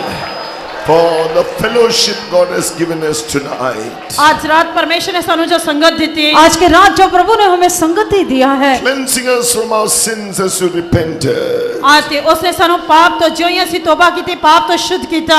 और उसने हमारे पापों को जिनसे हमने पश्चाताप किया उसने शुद्ध किया है। For so many who accepted Jesus as their Lord and Savior. जिन्ने लोगों ने प्रभु यीशु मसीह ਨੂੰ ਆਪਣਾ ਪ੍ਰਭੂ ਤੇ ਮੁਕਤੀਦਾਤਾ स्वीकार ਕੀਤਾ जिन है, लोगों ने प्रभु यीशु मसीह को अपना मुक्तिदाता For ग्रहण so किया है, many who have decided to put on obedient, obey Jesus in water baptism. ਤੇ ਬਹੁਤ ਸਾਰੇ ਲੋਕਾਂ ਨੇ ਪਾਣੀ ਦੇ ਬਪਤਿਸਮੇ ਦੀ ਖੁਆਇਸ਼ ਦੇ ਨਾਲ ਪ੍ਰਭੂ ਯੀਸ਼ੂ ਮਸੀਹ ਨੂੰ ਪਹਿਨਣਾ ਚਾਹਿਆ ਹੈ। और कितने लोगों ने जो है आज प्रभु यीशु मसीह के पानी का बपतिस्मा लेने की आज्ञाकारी करना And चाहते all हैं, those who have rededicated their lives to obey God and do His will. ਅਤੇ ਹੋਰ ਜਿਨ੍ਹਾਂ ਨੇ ਪਰਮੇਸ਼ਰ ਦੀ ਆਗਿਆਕਾਰੀ ਕਰਨ ਦੇ ਲਈ ਉਸ ਦੀ ਇੱਛਾ ਪੂਰੀ ਕਰਨ ਦੇ ਲਈ ਆਪਣੇ ਆਪ ਨੂੰ ਫਿਰ ਤੋਂ ਸਮਰਪਿਤ ਕੀਤਾ ਹੈ। और जिन लोगों ने प्रभु यीशु मसीह की आज्ञाकारी करने के लिए उसकी मर्जी को पूरा करने के लिए अर्पण किया And है, for baptizing us in the Holy Spirit. ਅਤੇ ਉਸਨੇ ਉਹਨਾਂ ਨੂੰ ਪਵਿੱਤਰ ਆਤਮਾ ਦੇ ਨਾਲ ਬਪਤਿਸਮਾ ਦਿੱਤਾ ਹੈ। और उन लोगों को प्रभु ने पवित्र आत्मा का अभिषेक दिया And है, for the fellowship we have with Him in heavenly places, shall we praise God. ਉਹਨਾਂ ਨੂੰ ਸੰਗਤ ਦੇ ਵਿੱਚ ਸਵਰਗੀ ਸਥਾਨਾਂ ਦੇ ਵਿੱਚ ਬਿਠਾਇਆ ਹੈ, ਇਸ ਲਈ ਤਾਰੀਫ और ਕਰਾਂਗੇ। उसने हमें जो है स्वर्गीय स्थानों में जो है एक संगति दिया है, उसके लिए परमेश्वर का धन्यवाद करेंगे। Amen. Hallelujah. Praise the Lord, praise the Lord, praise the Lord, praise the Lord. Yes, He has given us that power and authority. हाँ, उसने ਸਾਨੂੰ ਇਹ ਸਮਰੱਥਾ ਤੇ ਇਖਤਿਆਰ ਬਖਸ਼ਿਆ ਹੈ। उसने हमें ये शक्ति और अधिकार दिया है। Our fellowship is with our God the King, with the Lord Jesus the King, with the Holy Spirit the King. ਇਸ ਕਰਕੇ ਸਾਡੀ ਸੰਗਤ ਸਾਡੇ ਰਾਜੇ ਸਾਡੇ ਪਰਮੇਸ਼ਰ ਪ੍ਰਭੂ ਯੀਸ਼ੂ ਮਸੀਹ ਅਤੇ ਪਿਤਾ ਪਵਿੱਤਰ ਆਤਮਾ ਦੇ ਨਾਲ ਹੈ। इसी करके हमारी संगति पिता परमेश्वर और पुत्र प्रभु यीशु मसीह और पवित्र आत्मा के साथ है। He will, through the power He has given us, go on treading on serpents and scorpions and over all the power of the enemy, going on from victory to victory. One day we shall be like Jesus, perfect. We are going to reign with Him on the eternal throne, have the eternal fellowship in Mount Zion in New Jerusalem. Shall we praise God? ਇਸ ਕਰਕੇ ਉਸਨੇ ਆਪਣੀ ਸਮਰੱਥਾ ਤੇ ਇਖਤਿਆਰ ਦੇ ਨਾਲ ਸਾਨੂੰ ਸੱਪਾਂ ਤੇ ਠੂਆਂ ਨੂੰ ਲਿਤਾੜਨ ਦਾ, ਵੈਰੀ ਦੀ ਸਾਰੀ ਸ਼ਕਤੀ ਨੂੰ ਨਾਸ਼ ਕਰਨ ਦਾ ਇਖਤਿਆਰ ਦਿੱਤਾ ਹੈ। ਫਤਹ ਤੇ ਫਤਹ ਪ੍ਰਾਪਤ ਕਰਦੇ ਹੋਏ ਪ੍ਰਭੂ ਯੀਸ਼ੂ ਮਸੀਹ ਦੇ ਸਮਾਨ ਬਣਨ ਦੇ ਲਈ ਸਾਨੂੰ ਸਿਯੋਨ ਅਤੇ ਨਵੇਂ ਯਰੂਸ਼ਲਮ ਦੇ ਵਿੱਚ ਸੰਗਤ ਦਿੱਤੀ ਹੈ ਅਤੇ ਸਵਰਗੀ ਥਾਨਾਂ ਤੇ ਸਦੀਪਕਤਾਈ ਦੇ ਵਿੱਚ ਸਦਾ ਦੇ ਲਈ ਉਸ ਦੇ ਨਾਲ ਰਾਜ ਕਰਨ ਦੇ ਲਈ ਅਤੇ ਉਸ ਦੇ ਨਾਲ ਰਹਿਣ ਦਾ ਸੁਭਾਗ ਬਖਸ਼ਿਆ, ਇਸ ਲਈ ਤਾਰੀਫ ਕਰਾਂਗੇ। परमेश्वर ने हमें हर एक बिच्छुओं के ऊपर, सांपों के ऊपर, हर एक शक्ति के ऊपर, शत्रु के शक्ति के ऊपर उसने हमें जो है अधिकार दिया है, समर्थ दिया है। उसने हमें हर एक बात के ऊपर जय पाने के लिए सहायता करता है और जय के ऊपर जय प्राप्त करके हम लोग स्वर्गीय स्थानों में नए यरूशलेम, नए सिय्योन में दिखाई देने के लिए और उसके साथ युगानुयुग राज्य करने के लिए, प्रभु हमें जय के साथ चलाने के लिए, प्रभु हमारी सहायता करने के लिए आओ परमेश्वर का धन्यवाद करेंगे। Hallelujah! Praise the Lord! Praise the Lord! The Lord! The Lord! The Lord! The Lord! The Lord! The Lord! The Lord! The Lord! The Lord! The Lord! The Lord! The Lord! The Lord! Let us pray. आओ प्रार्थना करांगे, दुआ करें। प्यारे परमेश्वर, हम धन्यवाद करते हैं प्रभु, इस साल भी हमें रहम करके, दया करके प्रभु इस सम्मेलन यहाँ दिया, इसके लिए धन्यवाद करते हैं प्रभु। दूसरा दिन का सभा में प्रभु हमारा बीच में आकर आपका प्रभु सामर्थ से प्रभु हमारा बीच में आप व्यवहार किया, इसके लिए धन्यवाद करते हैं प्रभु। गीतों को, संगीतों को मज़ा करके दिया और जीवित गवाह को आपका नाम को महिमा के लिए खड़ा किया, इसके लिए धन्यवाद करते हैं प्रभु। आज शाम के वक़्त में पवित्र संतों के द्वारा प्रभु वचन को पेश करने के लिए प्रभु उनका सहायता किया, इसके लिए धन्यवाद करते हैं। जैसा हम लोग सुना है प्रभु, आप विश्वास योग्य है, हम सब लोगों को प्रभु इस संगति में लेकर आए, इसके लिए धन्यवाद करते हैं प्रभु। संगति के बारे में प्रभु अलग अलग विषयों के बारे में ध्यान करने के लिए मदद किया, इसके लिए धन्यवाद करते हैं सर्वशक्तिमान। हालेलुया। जैसा आदम और हव्वा को परमेश्वर ने आखिरी तक संगति में रहने के लिए सृष्टि किया, लेकिन प्रभु हालेलुया वो जो मना की वो फल को खा के परमेश्वर से दूर हो गया, संगति से दूर हो गया। हालेलुया। और पाप और अभिलाषा के पीछे प्रभु वो लोग फंस गया करके प्रभु हम सुना था। हालेलुया। लेकिन प्रभु आपका जो रहम के द्वारा, आपका दया के द्वारा, आपका लहू के द्वारा कैसा प्रभु आप यीशु मसीह का लहू के द्वारा कैसा मनुष्य को, गिरा हुआ मनुष्य को फिर दोबारा वही पूर्व हालत में होगा और स्थापित करने के लिए प्रभु हालेलुया आप अपना जीवन दिया, इसके लिए धन्यवाद करते सर्वशक्तिमान। हालेलुया। जैसा प्रभु मिस्र देश में इजरायली लोग प्रभु गुलामी में थे और प्रभु जी हालेलुया जैसा पसा का मेमने का लहू के द्वारा हालेलुया उनको छुटकारा देकर पाप का अभिलाषा से, श्राप से, मृत्यु से और प्रभु हर एक प्रकार का संसारिकता से प्रभु उनको छुटकारा दिया करके प्रभु हम लोग देखा है प्रभु हालेलुया। प्रभु और हमें संगति में लेकर आ रहा है, उसके लिए प्रभु हालेलुया यीशु मसीह पर हम विश्वास करने के द्वारा हालेलुया दिल में विश्वास करके मुंह से इकरार करने से हम लोग मुक्ति पा सकता है और संगति में आगे बढ़ सकता है प्रभु जी। यीशु मसीह का जो मृत्यु के द्वारा, यीशु मसीह का गाड़े जाने के द्वारा और यीशु मसीह जी उठने के द्वारा हम बपतिस्मा के द्वारा प्रभु जी उसका मृत्यु में, उसके गाड़े जाने में, जी उठने में शामिल होते हैं प्रभु। उसमें संगति में हम लोग आगे बढ़ने के लिए आप सर्वशक्ति हमें मदद करता है प्रभु। और प्रभु संसार का जो मित्रता था प्रभु हालेलुया परमेश्वर का शत्रुता करके हम देखा था हालेलुया। इसलिए परमेश्वर का मित्र बनकर परमेश्वर का संगति में आगे बढ़ने के लिए हम सब लोगों को सहायता करने के लिए प्रार्थना करते हैं हालेलुया। बपतिस्मा के द्वारा, पवित्र आत्मा का अभिषेक के द्वारा ये सारे बातों के ऊपर हम जय पा सकते हैं प्रभु हालेलुया। हमें संगति में और भी आगे बढ़ने के लिए हमें चाहता है, इसके लिए धन्यवाद करते हैं। और संगति के द्वारा अलग अलग आशीषों को प्राप्त कर सकते हैं प्रभु जी। संगति में प्रभु संप्रतिकता है, संगति में हमें चंगाई है, संगति में पवित्र आत्मा का आशीष है, संगति में प्रभु आपका जो आपके मृत्यु में हम लोग भाग लेते हैं, आत्मिक जीवन में आगे बढ़ने के लिए सहायता करता है प्रभु जी।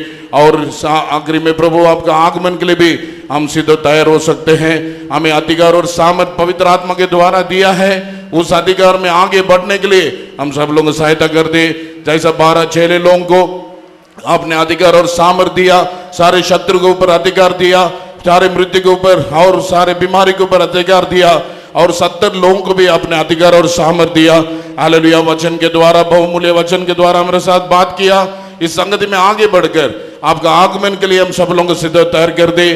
पिता के साथ संगति रखने के लिए, पुत्र के साथ संगति रखने के लिए, पवित्र आत्मा का सहभागिता में आगे बढ़ने के लिए, संतों को प्रेरितों को संगति में आगे बढ़ने के लिए सबको सहायता कर दे हालेलुया। इधर इकट्ठा हुआ सारे लोगों के साथ वचन के द्वारा बात किया, इसके लिए धन्यवाद करते हैं।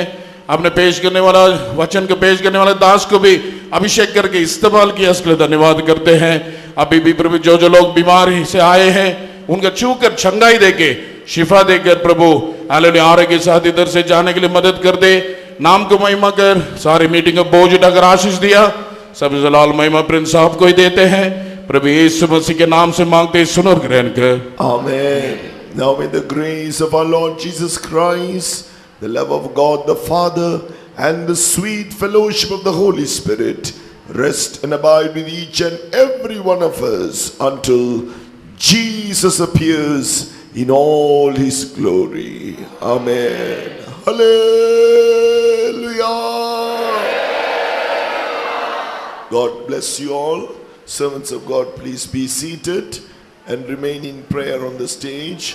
All those who need any special prayer, you can come forward. On the sister's side, stand in rows. On the brother's side, stand in rows.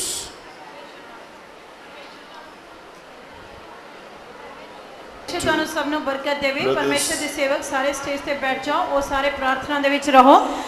ਜਿਨ੍ਹਾਂ ਨੂੰ ਪ੍ਰਾਰਥਨਾ ਦੀ ਜ਼ਰੂਰਤ ਹੈ ਭੈਣਾਂ ਵਾਲੇ ਪਾਸੇ ਲਾਈਨਾਂ ਦੇ ਵਿੱਚ ਆਉਣ ਅਤੇ ਭਰਾਵਾਂ ਵਾਲੇ ਪਾਸੇ ਲਾਈਨਾਂ ਦੇ ਵਿੱਚ ਆਉਣ ਤਾਂ ਪਰਮੇਸ਼ਰ ਦੇ ਸੇਵਕ ਤੁਹਾਡੇ ਲਈ ਪ੍ਰਾਰਥਨਾ ਕਰਨਗੇ।